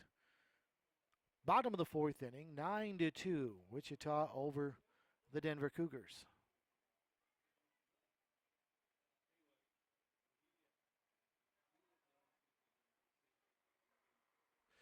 Mackey now goes behind the rubber, picks up the rosin bag, tosses it around in the right throwing hand. Back to the dirt, he throws it and delivers home. And the pitch swung on and fouled, back and out of play. And the count is 1 ball and 2 strikes still.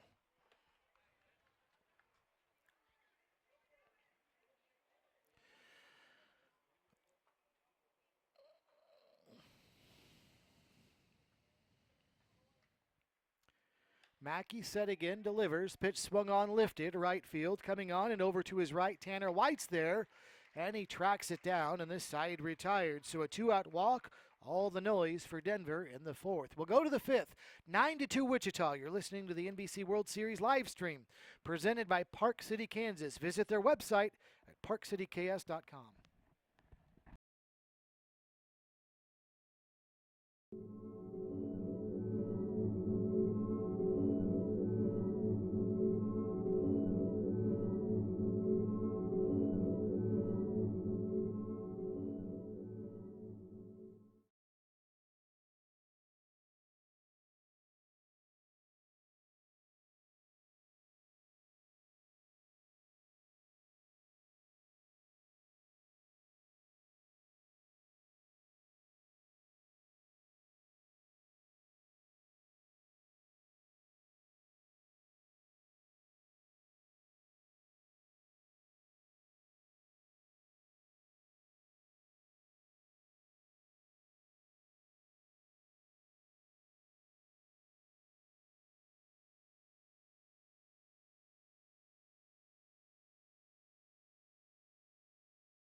Zach Baxley starts the 5th inning, fouls one out of play, 0-1 to Baxley.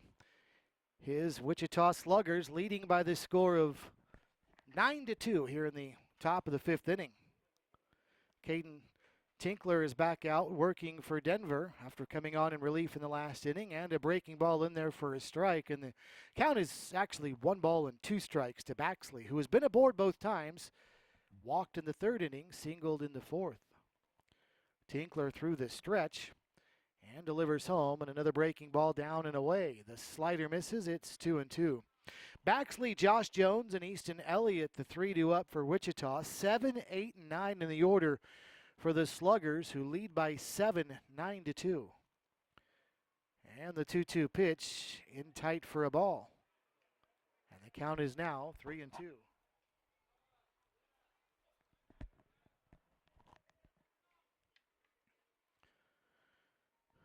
Tinkler through this stretch and delivers home. And he took something off, and Baxley swings and misses, and down he goes for the first out of the inning. So 1 out now for first baseman Josh Jones.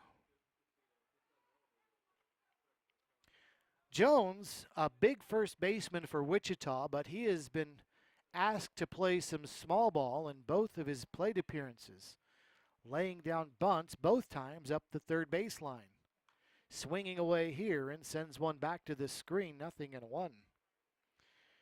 He executed a sacrifice bunt 5-3 in the 3rd inning that moved Zach Baxley over to second. Baxley later scored, so he did the job there. And on his bunt in the last inning, Christopher Santana, the third baseman's throw to first was high, and Jones able to reach there as well. Here he sends one to right. High fly ball. Familia coming in, makes the catch, 2 away. So 2 outs now for Easton Elliott.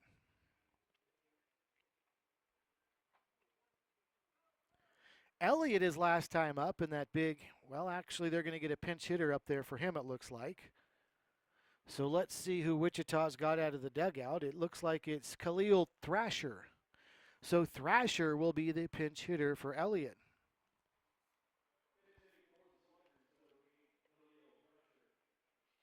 I was going to talk about Easton Elliott's bouncer to second that Richard Preciado threw late and wild at home that gave Elliott a RBI.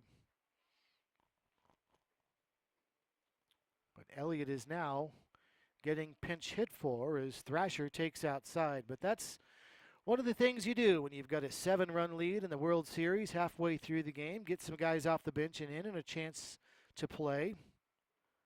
Give Elliott a rest as the pitch is down, because the goal is, if you're playing in this first week of pool play, to qualify for championship week, meaning there is a lot of baseball ahead for these guys. And so getting a big lead and getting guys out of a game early to get them a little rest can be helpful as the grind wears on of the NBC for those who survive another week. 3-1 the count, and this one way inside, and down to first base goes Thrasher. So Tinkler issues a 2-out walk. And we'll head back to the top of the order now with Mason Hartman.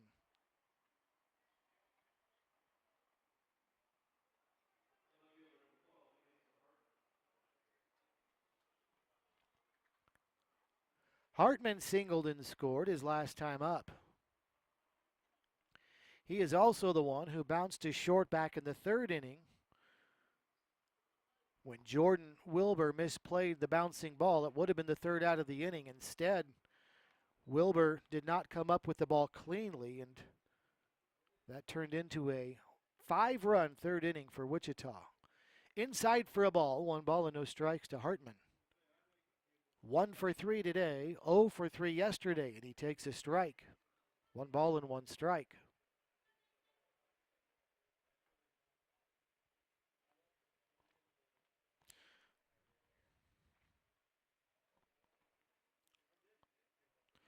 Tinkler takes his time, gets the signal, throws over to first, throws low, and a head first dive in for Thrasher again.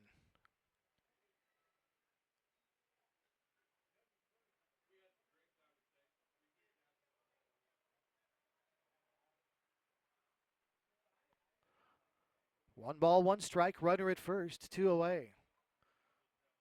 Top of the 5th inning, Wichita 9, Denver 2. And the pitch in there for a strike, and the count's now 1-2.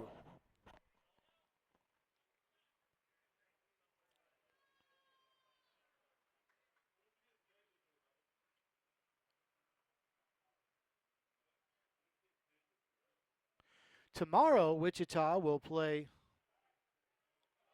at 9:30 as the throw to first gets away, and that's going to allow the runner to go to second. He's not going to stop there. The ball juggled over and right, then the throw is late and wide of the bag at third. And that will be another error, the third of the game on Denver here in the contest. It allows Thrasher to go all the way from first to third. And that is now 7 errors committed by teams against Wichita in this tournament.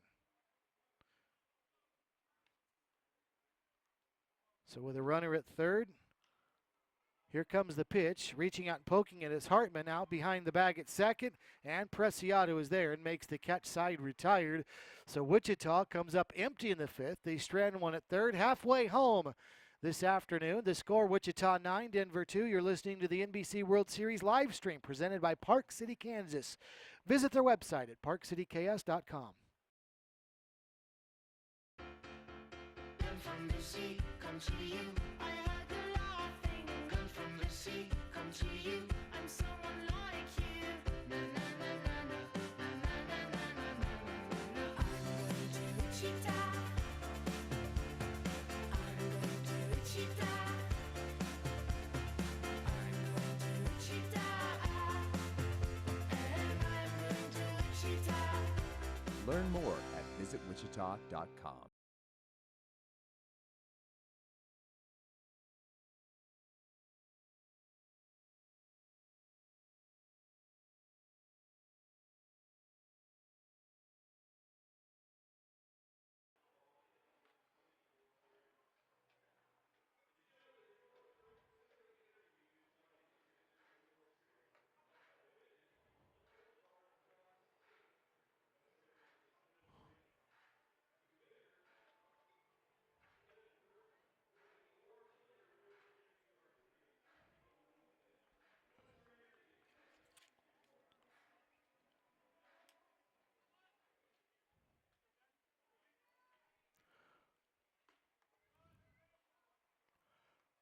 Ready for the bottom of the 5th inning, and Juan Familia leads off for Denver, takes the first pitch for a ball, 1 ball and no strikes. Jack Mackey dealing for Wichita, delivers a swing and a miss strike. It's now 1-1. 9 runs, 6 hits for Wichita, 2 runs, 2 hits for Denver. 3 Denver errors as well as Familia chops this one foul. And the count at the plate is 1 ball and 2 strikes. I mentioned in the last half inning that Wichita will play tomorrow at 9:30. It's Denver that plays tomorrow at 9:30. They'll take on the Wellington Heat. A ball and 2 strikes. And strike 3 called, and down goes Familia. And that is the 3rd strikeout recorded by Jack Mackey since coming on in the bottom of the 3rd inning. So 1 away, and that'll bring up Jordan McClellan. This will be it today for Wichita for their 2 games of pool play. If they hold on to this 7-run lead, 9-2 bottom of the 5th inning, they will be 2-0 and certainly be one of the 8 teams left for a 2-day tournament that will give them a chance to qualify for championship week. That 2-day tournament will be Tuesday and Wednesday. First pitch to Jordan McClellan, a ball. Now he swings and sends one out towards second base, and that catch is made. 2 away. That's Mason Hartman, who's moved over to second base for Wichita. So 2 outs now, and Nick Schiffner will step up to the plate. Schiffner's had a busy start offensively, the designated hitter. Tripled and scored in the first, walked in the 3rd inning. Takes a strike here, 0-1.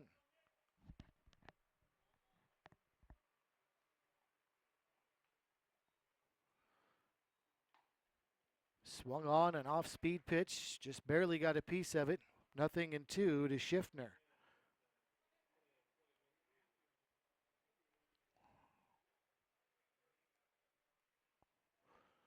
Mackey stretches, delivers. Pitch swung on, fly ball, shallow right field. And that's going to be the second baseman coming on and making a very nice running catch is the second baseman. I think that's Mason Hartman out there. And a quick 1-2-3, bottom of the 5th inning. To the 6th we go. Wichita 9, Denver 2. You're listening to the NBC World Series live stream presented by Park City, Kansas. Visit their website, parkcityks.com. Neck pain, back pain, all kinds of sprains. If your knee replacement aches when it starts to rain, at Advanced Physical Therapy, we treat that. At Advanced Physical Therapy, we treat that. Concussions, arthritis, carpal tunnel, tooth, fibromyalgia, Parkinson's, we've got the treatment for you. At Advanced Physical Therapy, we treat that. At Advanced Physical Therapy, we treat that. One-on-one sessions with a personal touch. Ask our thousands of patients why they love us so much. At Advanced Physical Therapy, we treat that. At Advanced Physical Therapy, we treat that.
We start the 6th inning and another pitcher on for Denver. It's Mark Dickerson, and the first batter he'll face is Tanner White, who takes a huge rip and fouls one back to the backstop. 0-1 to White. 9-2 Denver trailing the Wichita Sluggers. Tanner White, Colton Burtis, Ryan Koval due up here in the top of the 6th for the Sluggers of Wichita. Dickerson, the right-hander, delivers, and the pitch is up high for a ball. 2 balls and no strikes. Dickerson is 6'4", 210 pounds, out of Middlebury College. Wrapped up his senior season this past year. Big swing and a miss for White, and the count's 1-2.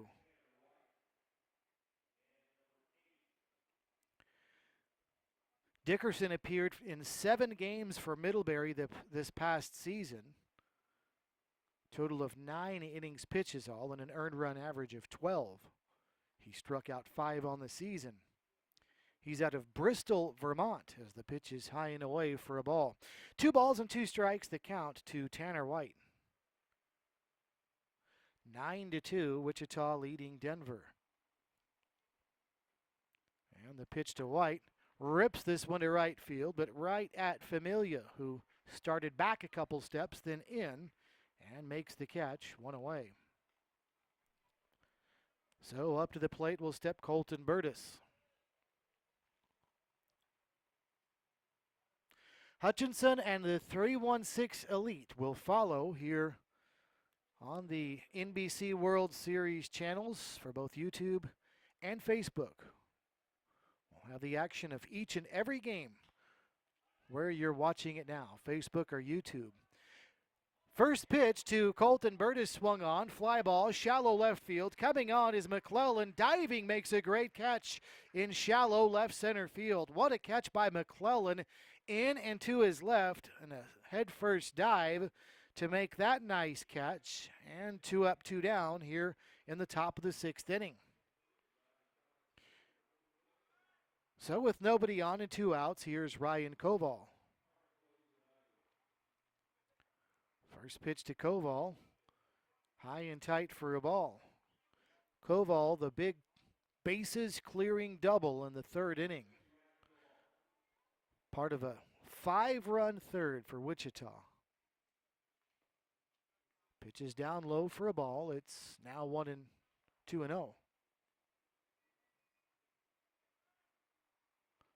Outfield still not playing him particularly deep.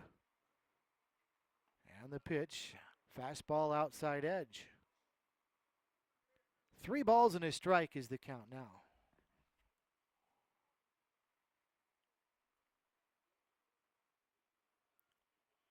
Dickerson stretches all the time, even with nobody on, and a fastball is in for a strike. And that actually the count is now even, 2 balls and 2 strikes. Nobody on, 2 outs. Top of the 6th inning, 9-2, Wichita with the lead. And this one is chopped foul. And the count still 2 balls and 2 strikes. Adam Thies waits on deck.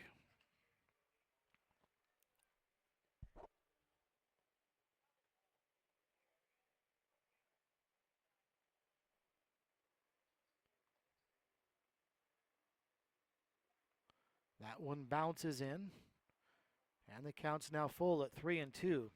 If Denver does not overcome this 7-run deficit, and we're in the top of the 6th inning, then they will fall to 0-2. And that will mean that game tomorrow with Wellington will be really big, because if they can win that, they would get a win back, and they would desperately need it to go to 1-1. Wellington would be 0-2 if Wellington loses to Denver tomorrow, as the pitch is inside for a ball and a 2-out walk.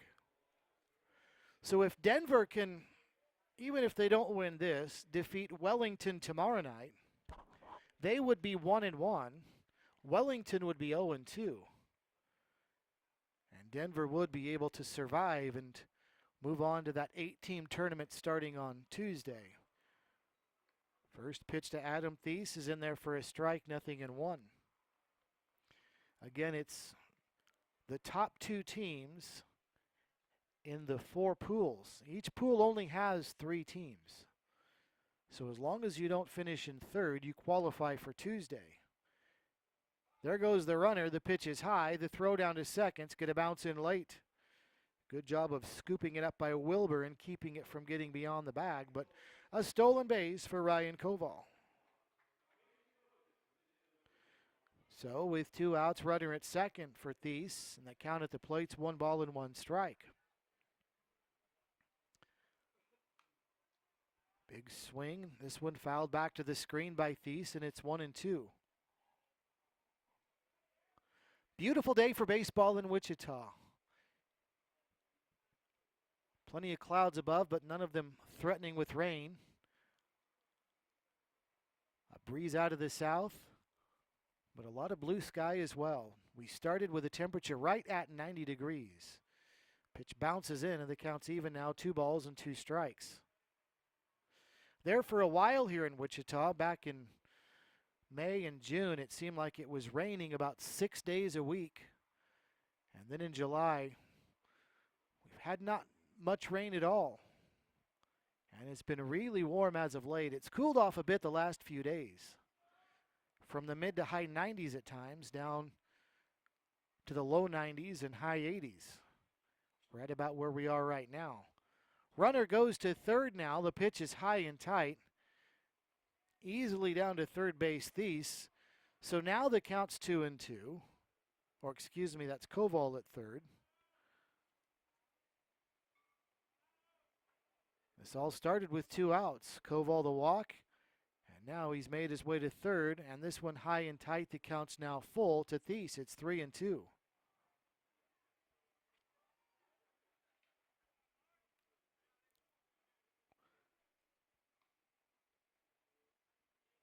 And the full count pitch from Dickerson, smoked to left field. Well struck.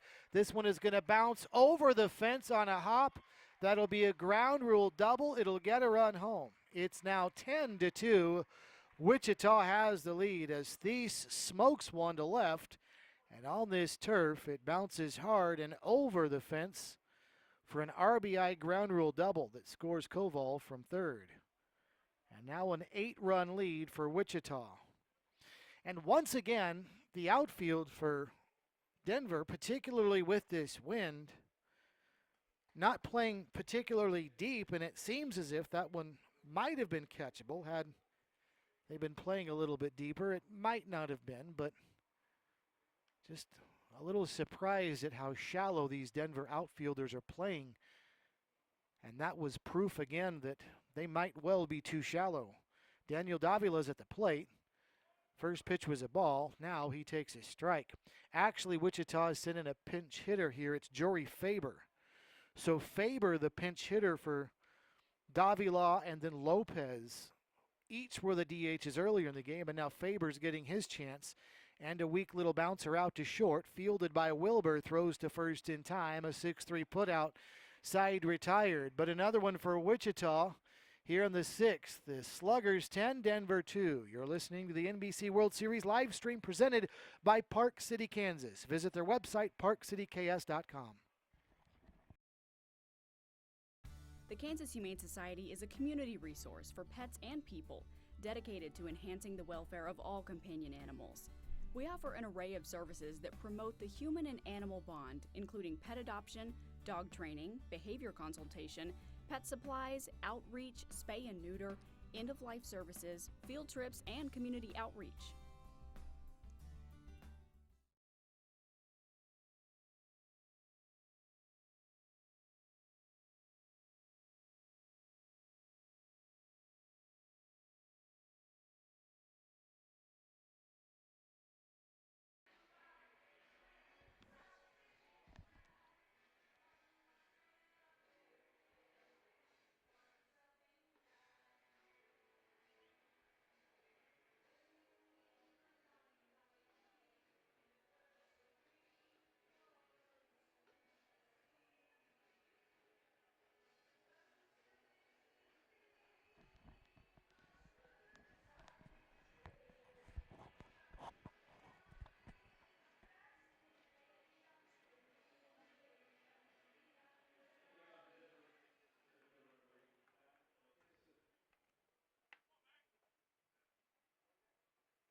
We start the bottom of the 6th inning. Mac McKisson chops one foul as we get it started.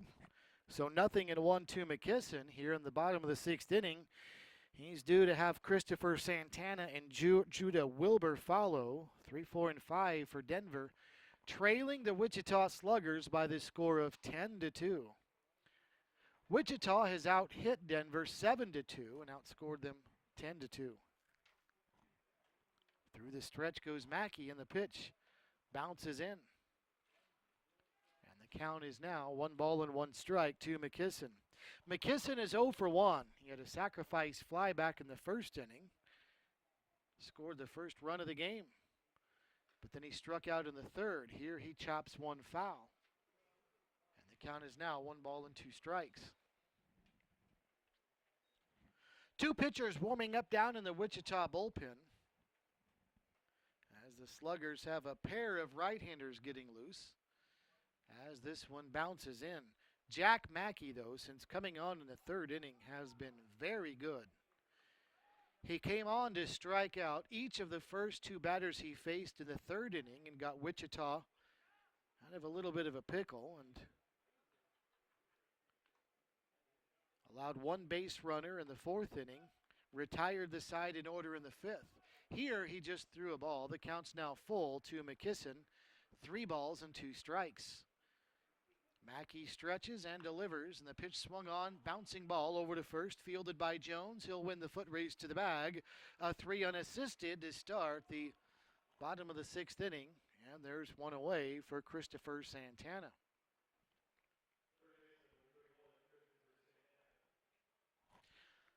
Wichita, one of a few local teams in this opening week of the NBC World Series. The 3-1-6 Elite, a group of high school kids that perform in this tournament, performed well yesterday. They knocked off Palm Springs 11-3 as the pitch high and tight to Santana. 1 ball and no strikes.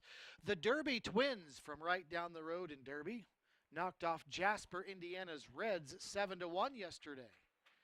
Pitch a strike to Santana. 1 ball and 1 strike. The Hayes Larks played Waco's Missions yesterday and won 4-0. Pitch bounced foul up the third base line. Hayes is in this tournament, it seems like every year.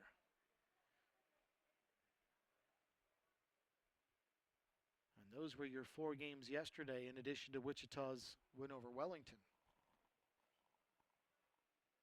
1 ball, 2 strikes. The pitch smoked into the gap, right center field. This one's down. It's going to bounce all the way to the wall. It will roll. Santana rounding second, and he stumbles, and the throw comes into third. It's going to be a little bit late as Christopher Santana got there, but it was an adventure, and he may have pulled a muscle as well. It was about a third the way between second and third. He may have gotten tripped on the carpet. His foot may have caught on the carpet, and he didn't quite fall over. He stayed on his feet, but lost his balance momentarily. And the throw was way late to third, and Santana, it was an adventure, but he finally got there with a 1-out triple. And had he fallen down completely, he might have gotten thrown out at third, but since he stayed on his feet and staggered there, he was able to make it. So a runner at third, 1 away for Judah Wilbur. And Wilbur rips one down the left field line, hooking and foul. By just a few feet, he was out in front of that one a little early. And 0-1 to Wilbur. Wilbur scored the last run that Denver has brought home. He was hit by a pitch in the second inning, then brought home on a sacrifice fly by Juan Familia. Swings and misses here, 0-2.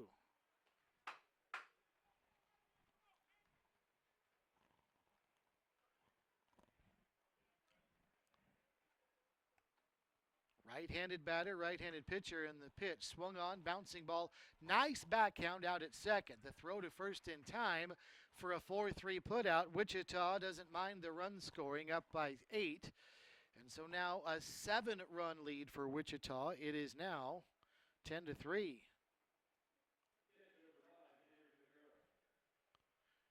And indeed, for the Sluggers, that is Mason Hartman, who is out at second base, who made that nice backhanded play, made a nice running catch in the last inning, and here diving to his right on a liner by Henry Peguero. He couldn't get there. It's into right center field.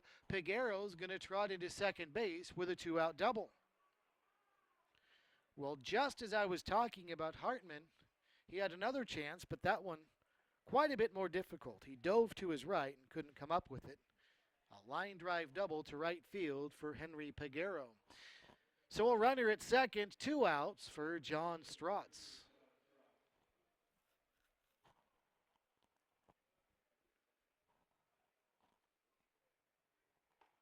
First pitch to Strotz is in there for a strike, 0-1. Strotz is 0 for 1, struck out in the second and walked in the fourth inning. Mackey through the stretch and delivers tight for a ball.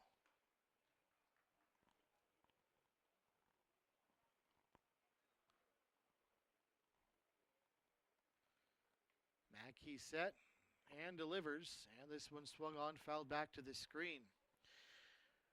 Wichita now has just one reliever warming up in the bullpen. They had a couple up a little bit ago, but it looks like the Sluggers, looking more and more with every out recorded by Denver, will be playing Tuesday and possibly Wednesday, so they are in really good shape now with their pitching.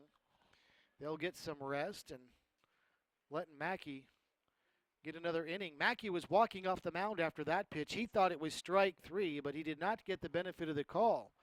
John Strotz taking, and the count's now even at 2 balls and 2 strikes. Runner at second, 2 away. 10-3 Wichita with a lead. The 2-2 to Strotz in on the fists and slowly rolled. In fact, they're going to say it's a foul ball. That one must have gone off the foot or the ankle of Strotz, and it trickled out toward shortstop, but a foul ball. So we'll try it again. 2 balls and 2 strikes.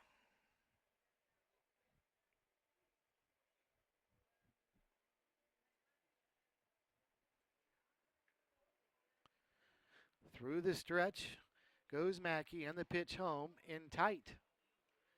And the count's now full at 3-2. 10 runs on 7 hits for Wichita in the game. 3 runs, just 4 hits for Denver, and now Mackey steps off the bag. Or excuse me, off the rubber. And we'll try it again. Nobody holding the runner on at second, not with Wichita up 7. Breaking ball swung on and missed, strike 3. Another strikeout for Mackey, as he has now struck out 4 since coming on in just the 3rd inning. So Denver strands 1 at second. They do score 1 after 6. Wichita 10, Denver 3. You're listening to the NBC World Series live stream presented by Park City, Kansas, where you can visit their website at parkcityks.com. Man, this is serious business. You gotta have an appetite for this kind of thing.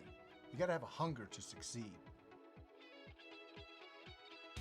Side effects may include hilarity, laughter, smiles, childlike behavior, lots of good feelings, and making of a lifelong friend. Mentoring. It's easier than you think and serious fun. Change the game.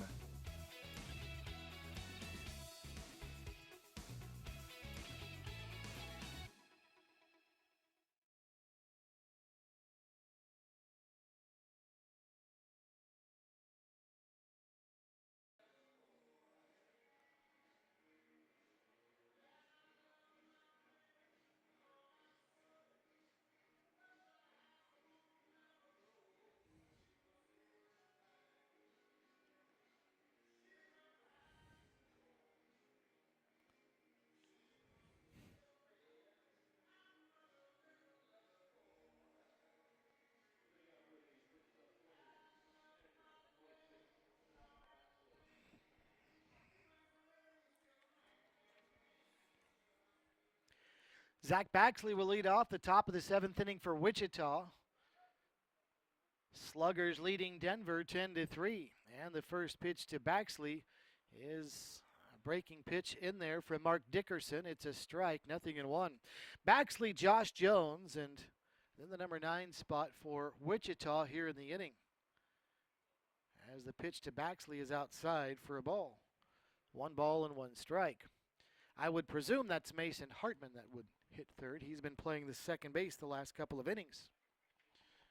1 ball, 1 strike, and an off-speed pitch in there for a strike. That looked a foot outside. And Baxley was taking. But the home plate umpire in a 7-run game at 90 degrees may have decided if it's anywhere in the area code, you'd better be swinging. 1 and 2. This one stroked out into left field. That's down. That'll be a base hit. And Zach Baxley now has a 2-hit game with a leadoff single here in the 7th inning. And that'll bring up Josh Jones.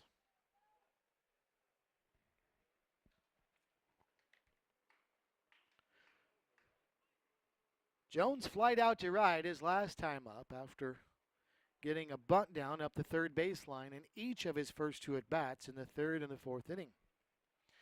Well, it looks like it's going to be Khalil Thrasher out of the dugout again to hit here in the inning for Wichita. First pitch to Josh Jones, a ball, 1 ball and no strikes. 10-3 Wichita, top of the 7th inning. There goes the runner. And the throw down to second is on the third base side of the bag. And then Baxley overslid the bag and nearly got tagged out again, but didn't. So he almost, you could say, stole second twice. He stole it once, but then when he overslid the bag, he won the race back to the bag. And he's down at second base with the steal.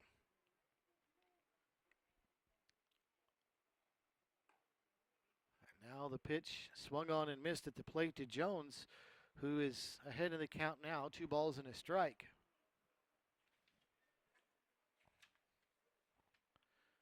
Dickerson ready, pitch swung on, missed. It's 2-2. Josh Jones, another one of the many Wichitans in this lineup for the Wichita Sluggers.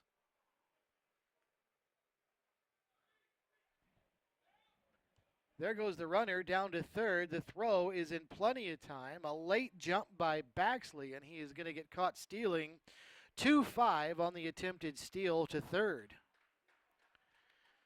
So Wichita staying aggressive, leading by 7 runs. Baxley steals second, but then pays the price trying to steal third. And 1 away. 3 balls and 2 strikes to count at the plate. And this one is fouled right in front of us. Probably about 10 more feet, and it might have made the booth. But Jones keeps the count full at 3-2 nonetheless.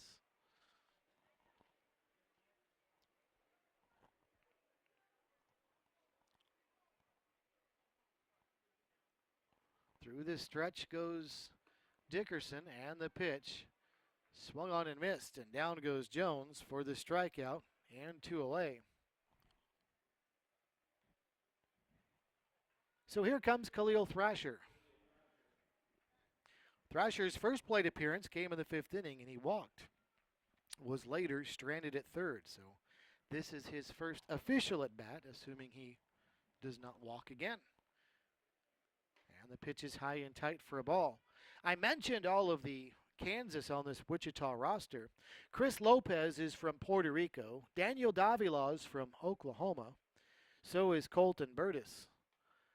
Other than that, everybody else on this Wichita roster is from the state of Kansas. So all but 3 are Kansans. 1 ball, 1 strike, the count to Thrasher. Right-handed hitter against a right-handed pitcher. And here comes the toss. Breaking ball swung on, bounced foul over toward third. And the count's 1-2.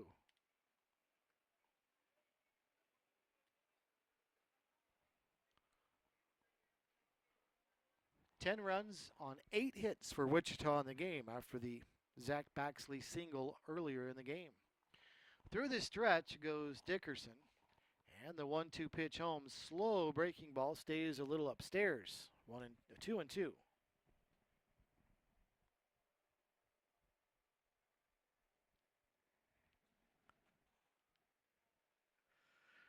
Through the stretch, Dickerson, and the pitch swung on, fouled back to the screen. And it's still 2-2.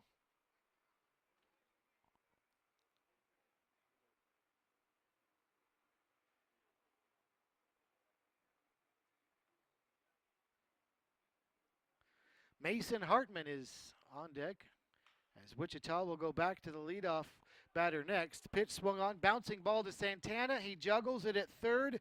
Safe at first base is Thrasher on what's going to be the fourth error of the game on Denver, and once again on a routine play. And all four of the errors for the Cougars have been on routine plays. That's going to be the second on Santana. His routine error earlier in the game was on a bunt that he just simply juggled the ball on the exchange from his glove hand to his throwing hand. That was an error.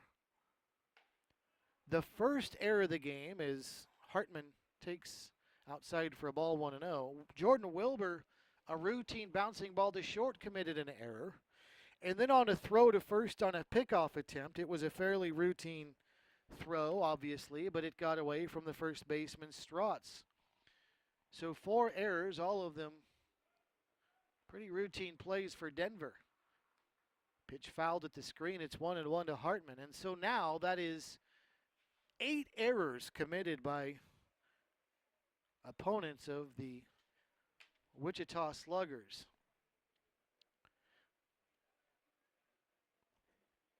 Dickerson through the stretch, ready after a look over at first a couple times, and delivers the 1-1. Lined into right field, that'll be a base hit. Familia plays it on a couple of hops. Stopping at second base is Hartman as as Mason Hartman picks up the 2-out single. And Thrasher down to second base. So you could argue that, Wichita's been gifted a lot of opportunities in their game plus 6 innings into this one. First pitch to White, high and away for a ball, 1-0. But you still have to give them credit because they have capitalized on those mistakes. They have made their opponents pay. Sometimes teams are gifted opportunities. They still don't take advantage, but Wichita certainly has, to their credit. Pitch high and away for a ball. 2 balls and no strikes to White. In the third inning, when the error was recorded, for example, it did allow 1 run to score, but they scored 4 more after that. They did not go quietly. Lifted, shallow, right center field. Drifting over to his left is McKisson. He'll come on and make the catch, side retired. As Wichita does leave a couple, as we are at stretch time now here at X Stadium. To the bottom of the 7th, Wichita 10, Denver 3. You're listening to the NBC World Series live stream presented by Park City, Kansas. Visit their website, parkcityks.com. I'm Terry Bradshaw. Like many of you, I took the ALS Ice Bucket Challenge back in 2014. My man Pat Quinn here, well, he's one of the founders. Thanks to all of you who took the challenge. ALS is a nasty disease with no cure. It robs a person of their ability to walk, talk, and breathe. Since the Ice Bucket Challenge, we've discovered new ALS genes and potential treatments. If we can cure ALS, we can cure anything. Please join me and Pat in the fight against ALS.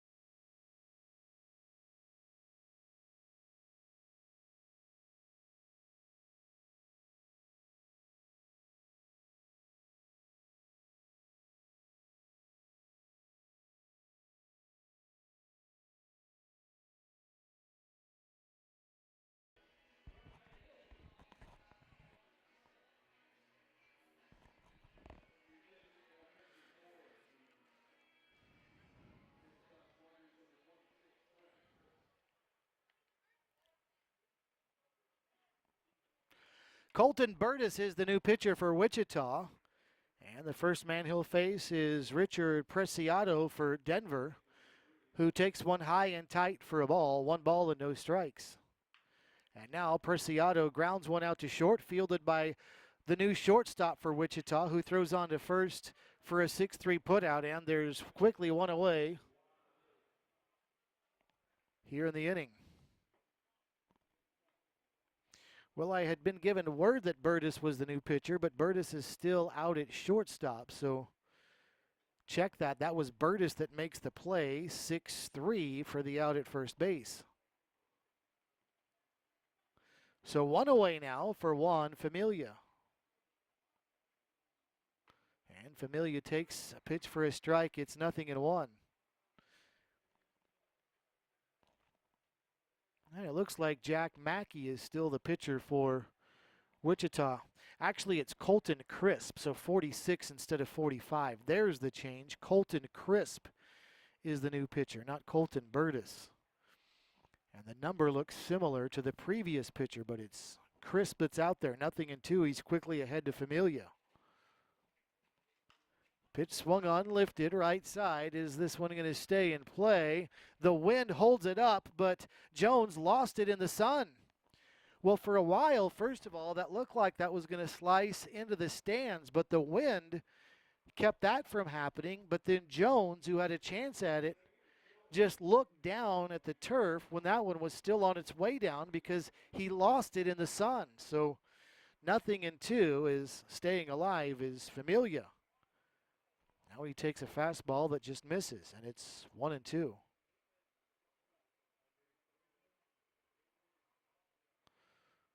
So 1 ball and 2 strikes.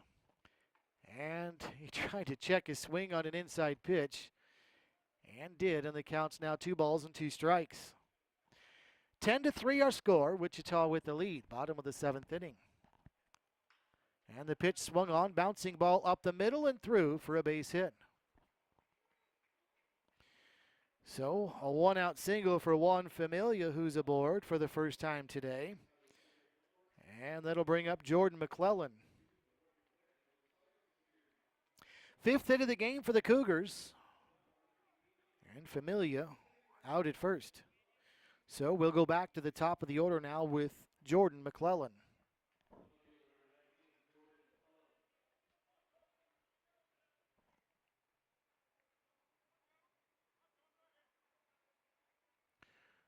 Crisp goes through the stretch and delivers home down low for a ball. 1 ball and no strikes.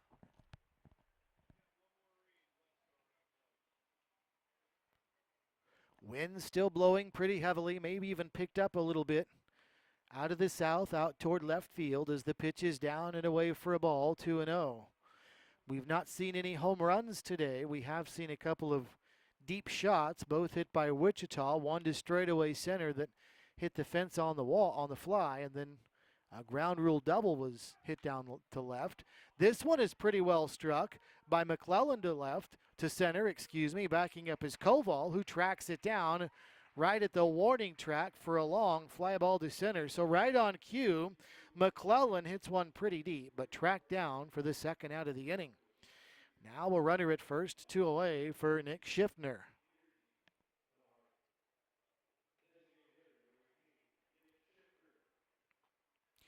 Schiffner popped out to second his last time up. That was the first time he had been retired after tripling and walking earlier in the game. And he takes a strike here, 0-1. The designated header for Denver today, out of Keller, Texas, and Highland Community College. No balls in his strike. And now stepping off the rubber is Crisp. Keller, Texas is just to the north a little bit and east of Fort Worth. Very much a part of the Dallas-Fort Worth Metroplex. The pitch swung on and missed for a strike. It's now 0-2. Unlike the Wichita team, which has a heavy concentration of players from around the Wichita area, Denver has players from all over the country. There goes the runner. The throw to second in plenty of time. Great throw by Baxley and a late start for Familia. He's caught stealing. 2-6. After 7, Wichita 10, Denver 3. You're listening to the NBC World Series live stream presented by Park City, Kansas. Visit their website at parkcityks.com.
Justin LaMatch, the new pitcher for the Denver Cougars, as we start the top of the 8th inning with Wichita leading by the score of 10-3. And LaMatch will first face Colton Burtis and delivers a strike, 0-1. Burtis, Ryan Koval, and Adam Thies, the three due up for Wichita, 3, 4, and 5. Sluggers cruising 10-3 right now as Burtis takes down and away for a ball, 1 ball and 1 strike. Burtis has a base hit today, a third inning single. He also scored in that inning, an inning where Wichita scored 5 times. He has also struck out, flied out, and been hit by a pitch as he fouls this one back to the screen.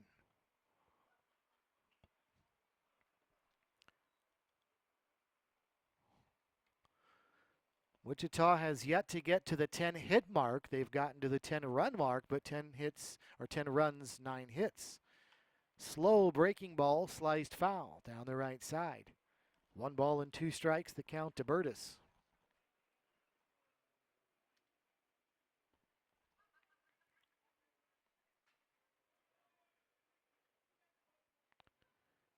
And the pitch swung on and lined center field. This one's down, and it'll be a base hit. Nice bare hand by McKisson in center field. Gets it back quickly, but nonetheless, a leadoff double for Colton Burtis as Wichita's got a runner in scoring position to start the top half of the 8th inning.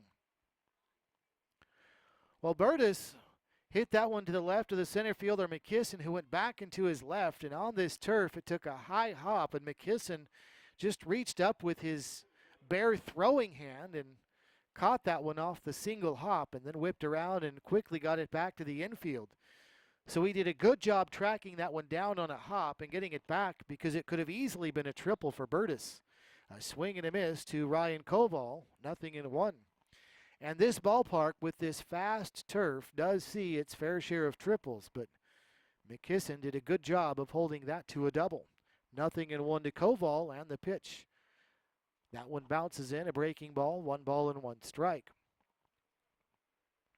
Ryan Koval, the biggest hit of this game by far, a bases clearing double in that 5-run third. In fact, Wichita scored 9 of their 10 runs in the third and fourth innings combined. 5 in the third, 4 in the fourth. As this one high and tight for a ball, it's 2 balls and a strike to Koval. Koval has also scored 2 runs. He scored after his bases clearing double in the third, then walked and scored in the 6th. Takes inside here, 2-1. He's a right-handed hitter against the right-handed pitcher for Denver, Justin LaMatch, who goes through the stretch, looks at second, delivers home, fouled straight back and out of play, 2-2. It's interesting because Justin LaMatch, who plays for Denver, is actually from, of all places, Kansas. Just off to the west of Wichita, Pratt, Kansas is where he's from, and attending Pratt Community College. As Koval lines one to left field, but right at McClellan, who's there to make the catch for the first out of the inning. So 1 away for Adam Thies, the third baseman.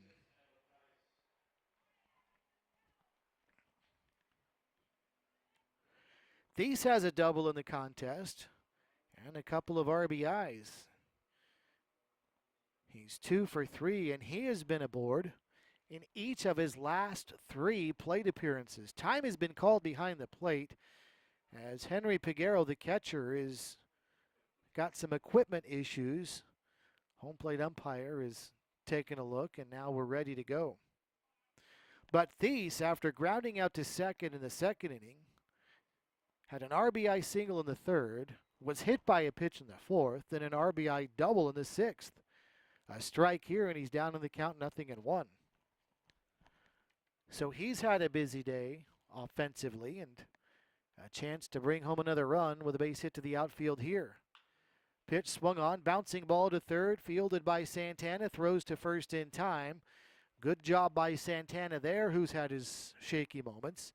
He also checked the runner at second, who stays. That's Burtis. So a 5-3 putout means there are 2 away now for Daniel Davila. Well, this is that spot actually where Wichita has used a few different pinch hitters, and in fact, they're going to use another one. Nate Adler, who's listed actually as a pitcher, is going to hit here. So Adler is in, a right-handed hitter, and he's going to get an opportunity with a runner at second, 2 away. And this one pretty well struck, but right at McKisson in center, who comes in a few steps, makes the catch, side retired. And Wichita can do nothing with the leadoff double by Burtis, who's stranded at second. After 7.5, Wichita 10, Denver 3. You're listening to the NBC World Series live stream presented by Park City, Kansas, where you can visit their website at parkcityks.com.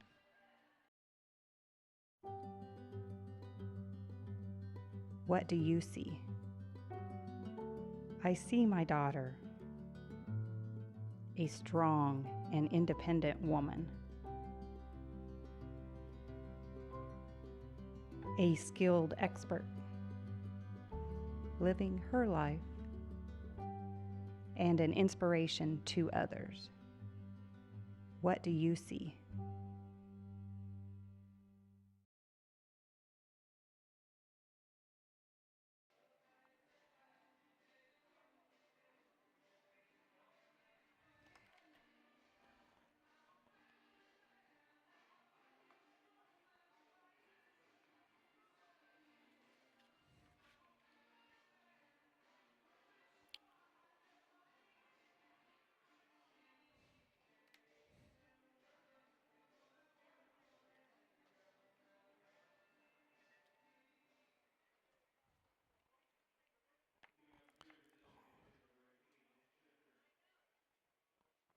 Nick Schiffner to start, the bottom of the 8th inning for Denver. First pitch, he takes a ball, 1 ball and no strikes, that one up high. Schiffner was batting in the last inning when there was a caught stealing, so Schiffner starts off the 8th inning, and he has a big swing at that one and misses, and the count is 1 ball and 1 strike to Schiffner.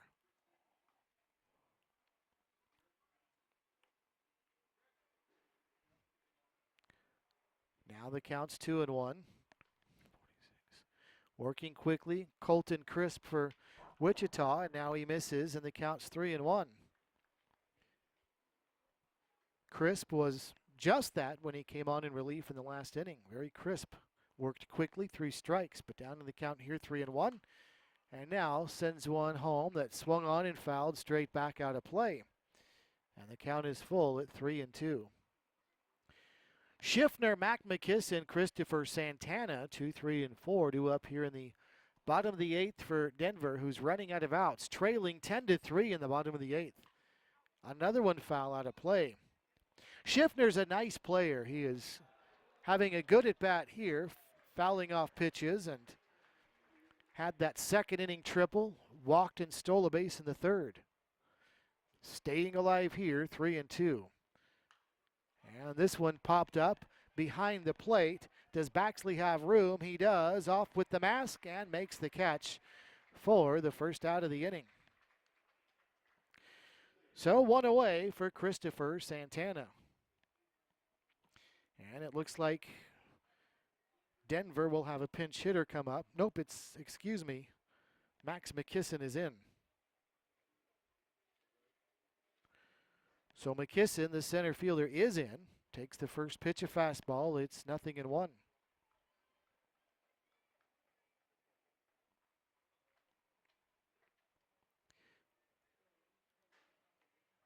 That time, Crisp took something off. Change up misses. 1 ball and 1 strike. McKisson is hitless today in 3 plate appearances. No longer, though, as he rips one into right field. That'll be a base hit. So McKisson comes through with the 1-out single. He's on at first base for Christopher Santana.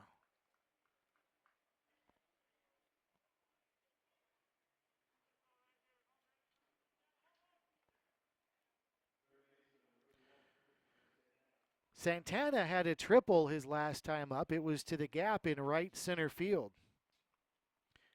However, with 1 out when he got there, he was stranded at 3rd the rest of the way.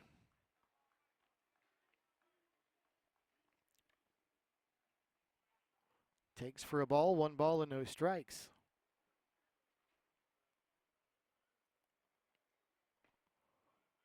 And misses away, and it's now 2-0. I beg your pardon, he actually was brought home on the bounce out by Judah Wilbur.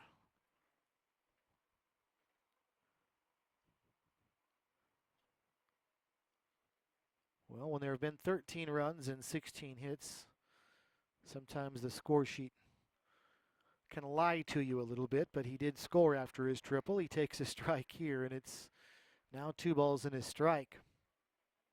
4 errors in the game committed by Denver as well, and that has been a big part of their demise so far.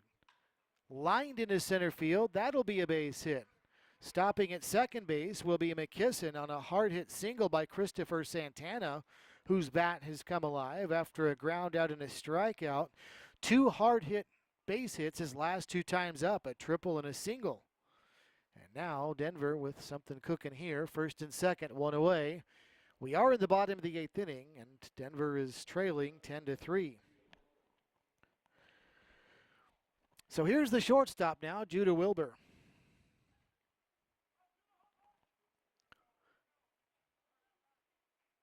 Crisp from the stretch delivers to Wilbur, and a breaking pitch perfectly in there for a strike, 0-1.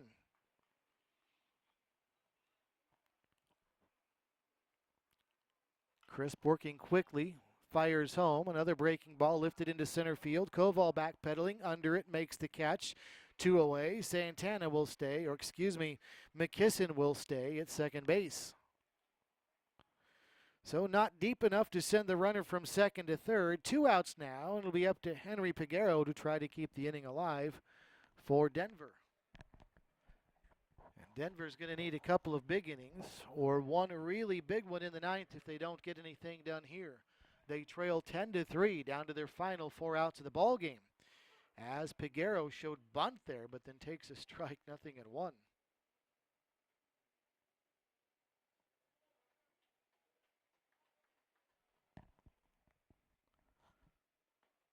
And this one is down and in. So 1 ball and 1 strike the count to Peguero.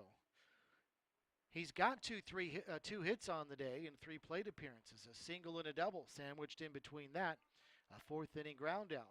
Time has been called, so that was no pitch, and the count is still 1 ball and 1 strike.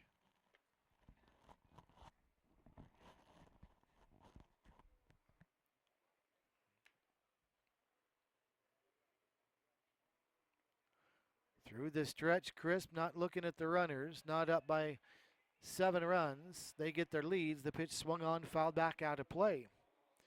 And the count is 1 ball and 2 strikes to Peguero.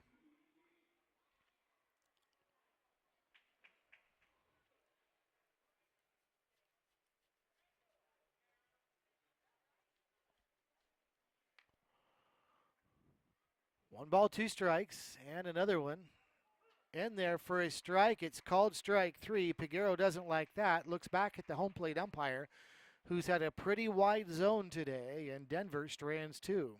We go to the 9th. Wichita 10, Denver 3. You're listening to the NBC World Series live stream presented by Park City, Kansas. Visit their website, parkcityks.com.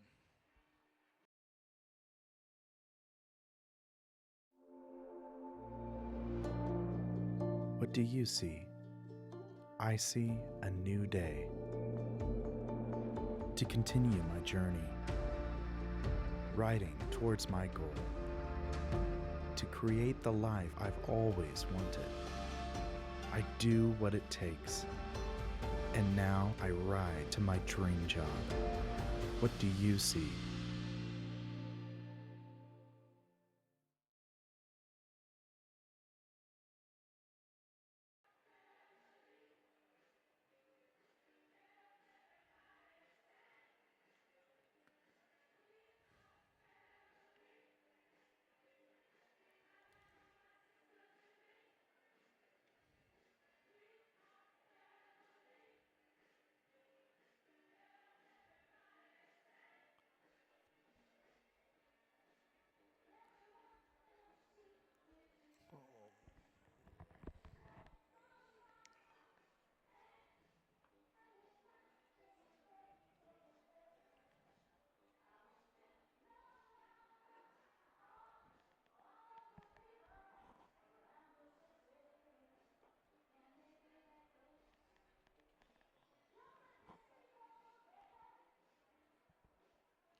Ready for the top of the ninth inning. Zach Baxley will lead it off for Wichita with his Sluggers leading Denver 10-3, and Baxley sends the first pitch straight back and foul. 0-1 to Baxley. Bottom three in the order for Wichita: Baxley, Josh Jones, and then Khalil Thrasher. The three that are due up here in the inning. Looks like Wichita's already got a pinch hitter out on deck, though, for Jones. As Baxley sends one hot shot to short, backhanded by Wilbur, gets up, throws to first, not in time. What a play, though, by Judah Wilbur. A great try, sliding to his right, deep in the hole, knocked it down, and he did a great job just to do that. The throw to first was late, but nice job, Judah Wilbur, on the try. But a leadoff single for Wichita as Baxley is aboard.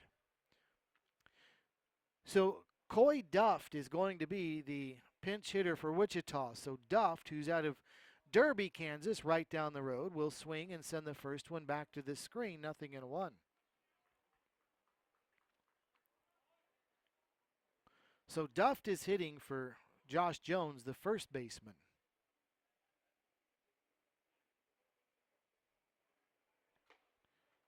And the pitch swung on and missed. And the count's 0-2.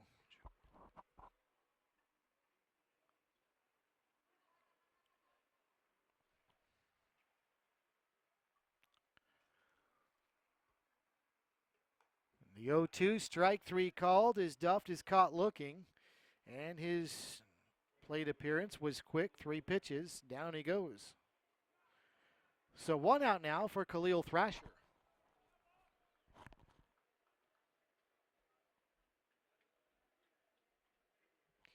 Easton Elliott started the game at second base for Wichita. Then Thrasher has had the last 2. Now make this 3 at bats. And swings and misses here. 0-1. 10-3 our score. Wichita with the lead. Due up for Denver in the bottom of the ninth inning: John Strotz, Ricardo Preciado, and Juan Familia. That's 7, 8, and 9. But they will have to set the table. And Denver really has their work cut out for them. They will be down by at least 7 when the bottom of the ninth starts. Next pitch fouled back to the screen by Thrasher, who's down in the count, 0-2. Now the 0-2 is a fastball that misses outside. Justin Lamatch out there pitching again for Denver. Came on in relief in the last inning. He is a Kansan. Grew up in Pratt, pitching collegiately at Pratt, but right now for this Denver team in Summer League, as this one is pretty well struck. Left field going back is McClellan, but he's got room in front of the warning track and makes the catch for a long out, number 2. So Thrasher gives it a ride to left, but tracked down by McClellan. 2 outs now. And Mason Hartman back at the top of the order is up now. Crowd starting to get better as we move closer toward the 3:30 game this afternoon, and that would make sense because we've got a couple of area teams. The Elite 316 versus the Hutchinson Monarchs, the pairing for our 3:30 game. Pitch a strike to Mason Hartman. It's 0-1. The 316 Elite is a group of high school elite players, either in or just graduated from high school, but have not played any college yet. But they certainly let their presence be known yesterday as this one is fouled back and out of play. 316 Elite knocked off the Palm Springs Chill 11-3. And now they will play the Hutch Monarchs.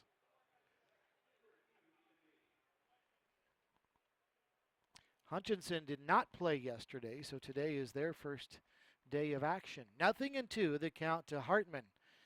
And the pitch swung on, bouncing ball to second. There is Preciado, underhand toss to the bag. Wilbur's covering for a 4-6 putout, and the side retired. So we go to the bottom of the ninth. All Wichita, Sluggers 10, Denver 3. You're listening to the NBC World Series live stream presented by Park City, Kansas. Visit their website, parkcityks.com.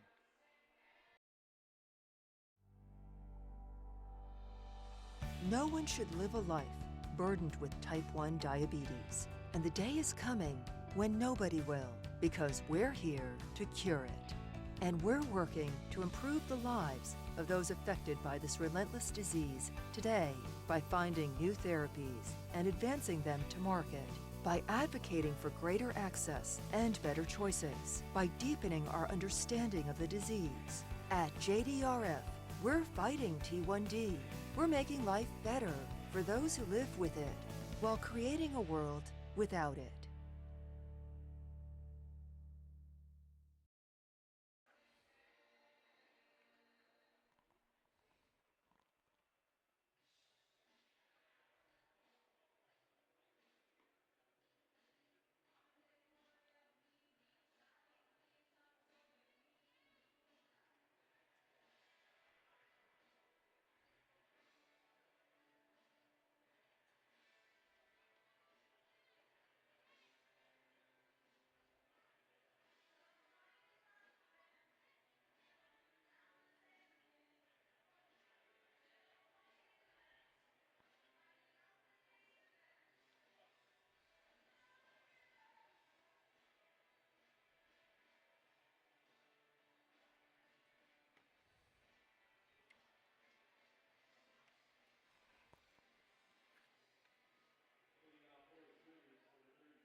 John Strotz to start the bottom of the ninth inning for the Denver Cougars, trailing Wichita Sluggers 10-3. And Strotz takes a fastball to get it started, and it's in tight for a ball.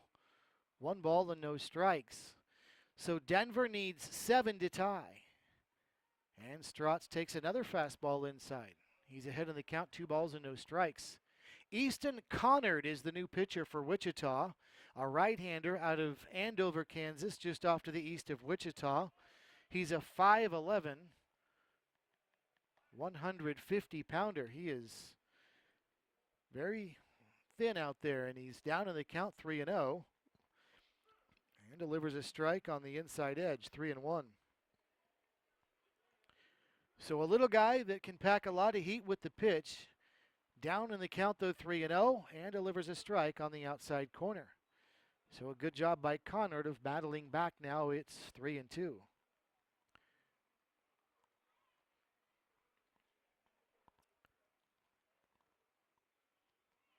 Connard is set, and the pitch, breaking ball low. So Strotz will be issued the leadoff walk. Not exactly what Mark Standiford had in mind. Up by 7 runs that his relief pitcher would come on and walk the first batter faced. So a runner at first. And here comes Richard Preciado. And the first pitch to him is in there for a strike, 0-1. Preciado has 2 official at-bats in the game. He's flied out and grounded out. He also walked back in the second inning. And the pitch, a fastball on the inside corner. It's a strike, 0-2.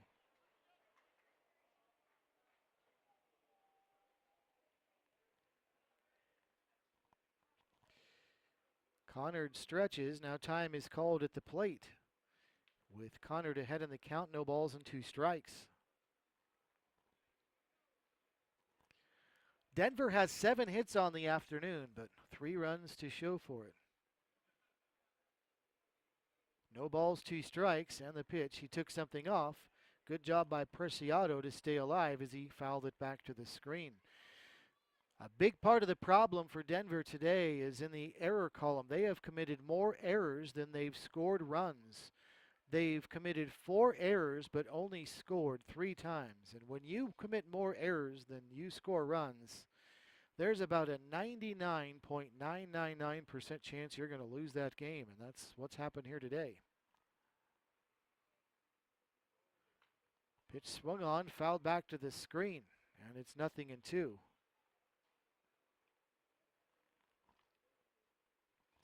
That's been the lucky number for Wichita's slugger when it comes to their opponents. Wellington committed 4 errors yesterday. Denver has committed 4 errors today. And it looks like Wichita is going to win both games. Pitch fouled at the plate. That got a piece of the bare hand of the catcher Baxley, who was shaking his right throwing hand. Now he's gone down to a knee, as it's going to take a little time to get the feeling back in the fingertips for the catcher, Zach Baxley. As those catchers can really take a beating back there, and that certainly did not feel good for Baxley.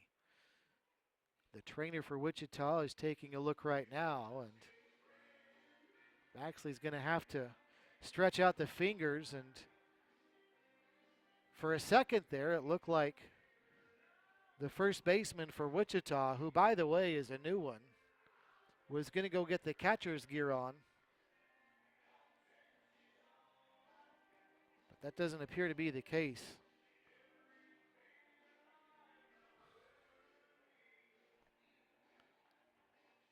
That's actually Tony Slaughter who's gone in behind the plate for Wichita. So Slaughter is catching. Baxley is over at first base, and it was Baxley that almost went back to the dugout to get the catcher's gear on, but they're going to let Tony Slaughter try to get some throws in and see how the feeling is and try to get that thing worked out, and it looks like he's going to be okay. So good job by Slaughter there.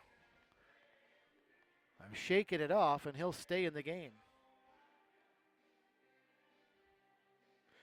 And again, Wichita is going with mass substitutions in this game, and they have really since the middle innings when they open this thing up. And it really serves two valuable purposes. Get some guys off the bench, get them a little action in a blowout game, but also rest some of your front line players, knowing now that you will be here for Tuesday, hopefully Wednesday, and hopefully on into championship week as well. So there have been a lot of substitutions by Wichita in this game, and Slaughter in at catcher is one of them. There's a hot shot liner snared at third base by Thies. What a diving catch into foul ground. Adam Thies to his right crossed over the foul line and made a great diving catch on a line drive for out number one. That would have been a foul ball. Preciado doesn't care. He'd just like to get another chance, but Thies with a great catch. One away. So here's Juan Familia now. And Familia takes down and away for a ball. 1 ball and no strikes.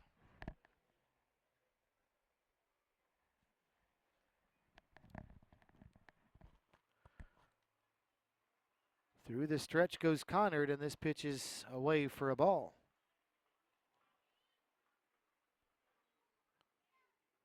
Familia's 1 for 2 today. He did single his last time up. Takes his strike.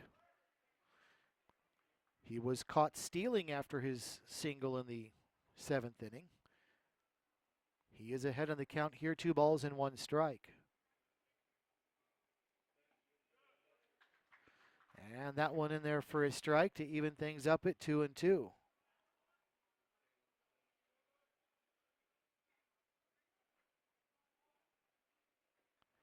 Through the stretch goes Connard. Set and delivers, and this one fouled back and out of play. And the count is 2 balls and 2 strikes. We'll go back to the top of the order next as Jordan McClellan is due up. Through the stretch goes Connard. Double play will end the game. The pitch, tried to check his swing, he did. And the count's now full at 3-2.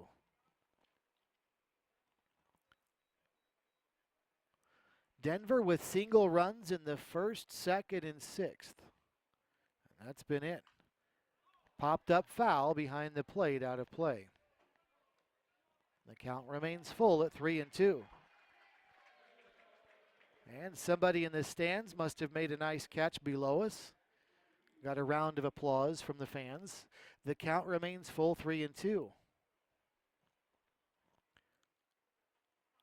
Connard set, delivers. That one down and away, ball 4. So coming into the game, Easton Connard this inning has walked 2 of the first 3 batters he's faced. And we'll go back to the top of the order with Jordan McClellan.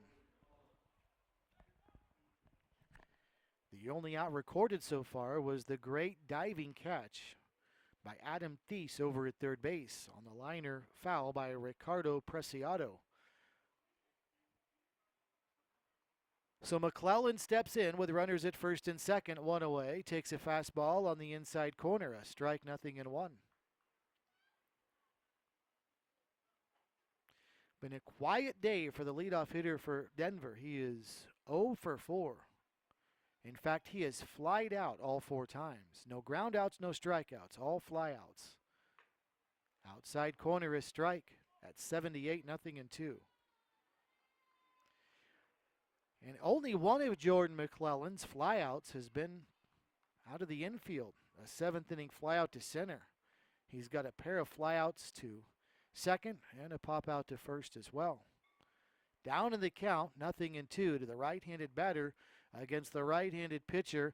And this one is popped up foul. This is going to be over toward the first base dugout. And the first baseman comes over and Baxley makes the catch right in front of his first base dugout for out number 2. Well, that's not as easy as it looked for Baxley because we saw the previous first baseman, Josh Jones, have to look away from a foul ball over by the dugout, battling the sun. And Baxley did a good job of seeing where the dugout was and battling against looking toward the sun and made the catch. 2 away. Here's Nick Schiffner. And Schiffner takes a strike, 0-1, as Denver is down to their final out. First and second runners get their leads, but Denver needs a miracle rally now. Down 7 with 2 outs.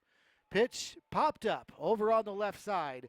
Thies, does he have room over in the warning track and foul ground? He does, but reaches back and can't make the catch. So Denver stays alive as Thies could not come up with that one, and that was another tricky fly ball in foul territory. I don't know that Thies as much had to battle the sun there as he did the wind. It's blowing out to left field, and you could tell by the way Thies tried to track that one down that the wind was blowing it further and further down the line, and it blew it out of reach after it looked like Thies had a beat on it.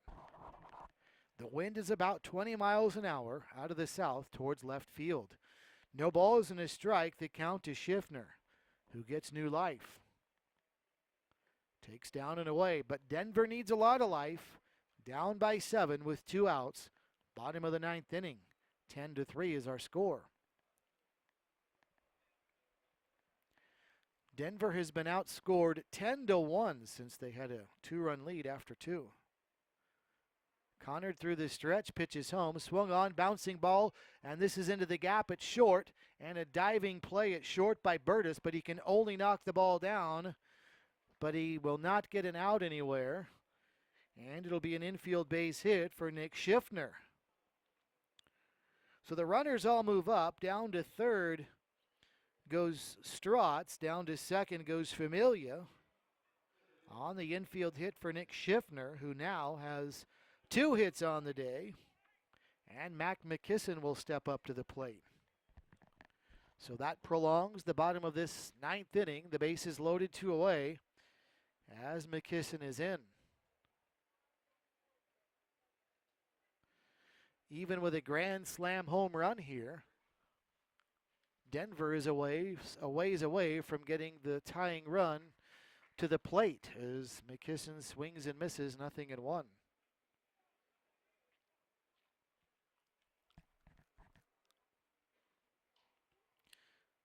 The game can end with a force out at any base with the sacks full and 2 away. Wichita Sluggers leading by 7. The 0-1 is a breaking ball that's in there for a strike. And boy, Mac McKisson, I think, and everybody else in the ballpark, including probably the pitcher Easton Connard, shocked that that was a strike. But it has opened up. It was already an open zone to start the game. But certainly since Wichita blew this thing open, it's gotten even wider. Now the 0-2.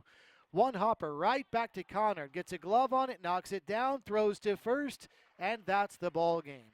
The final score, the Wichita Sluggers 10 and the Denver Cougars 3, as it was that big 3rd and 4th inning where Wichita scored 9 of their 10 runs that helped do in Denver. In addition to poor Cougar defense, Denver commits 4 errors on the day.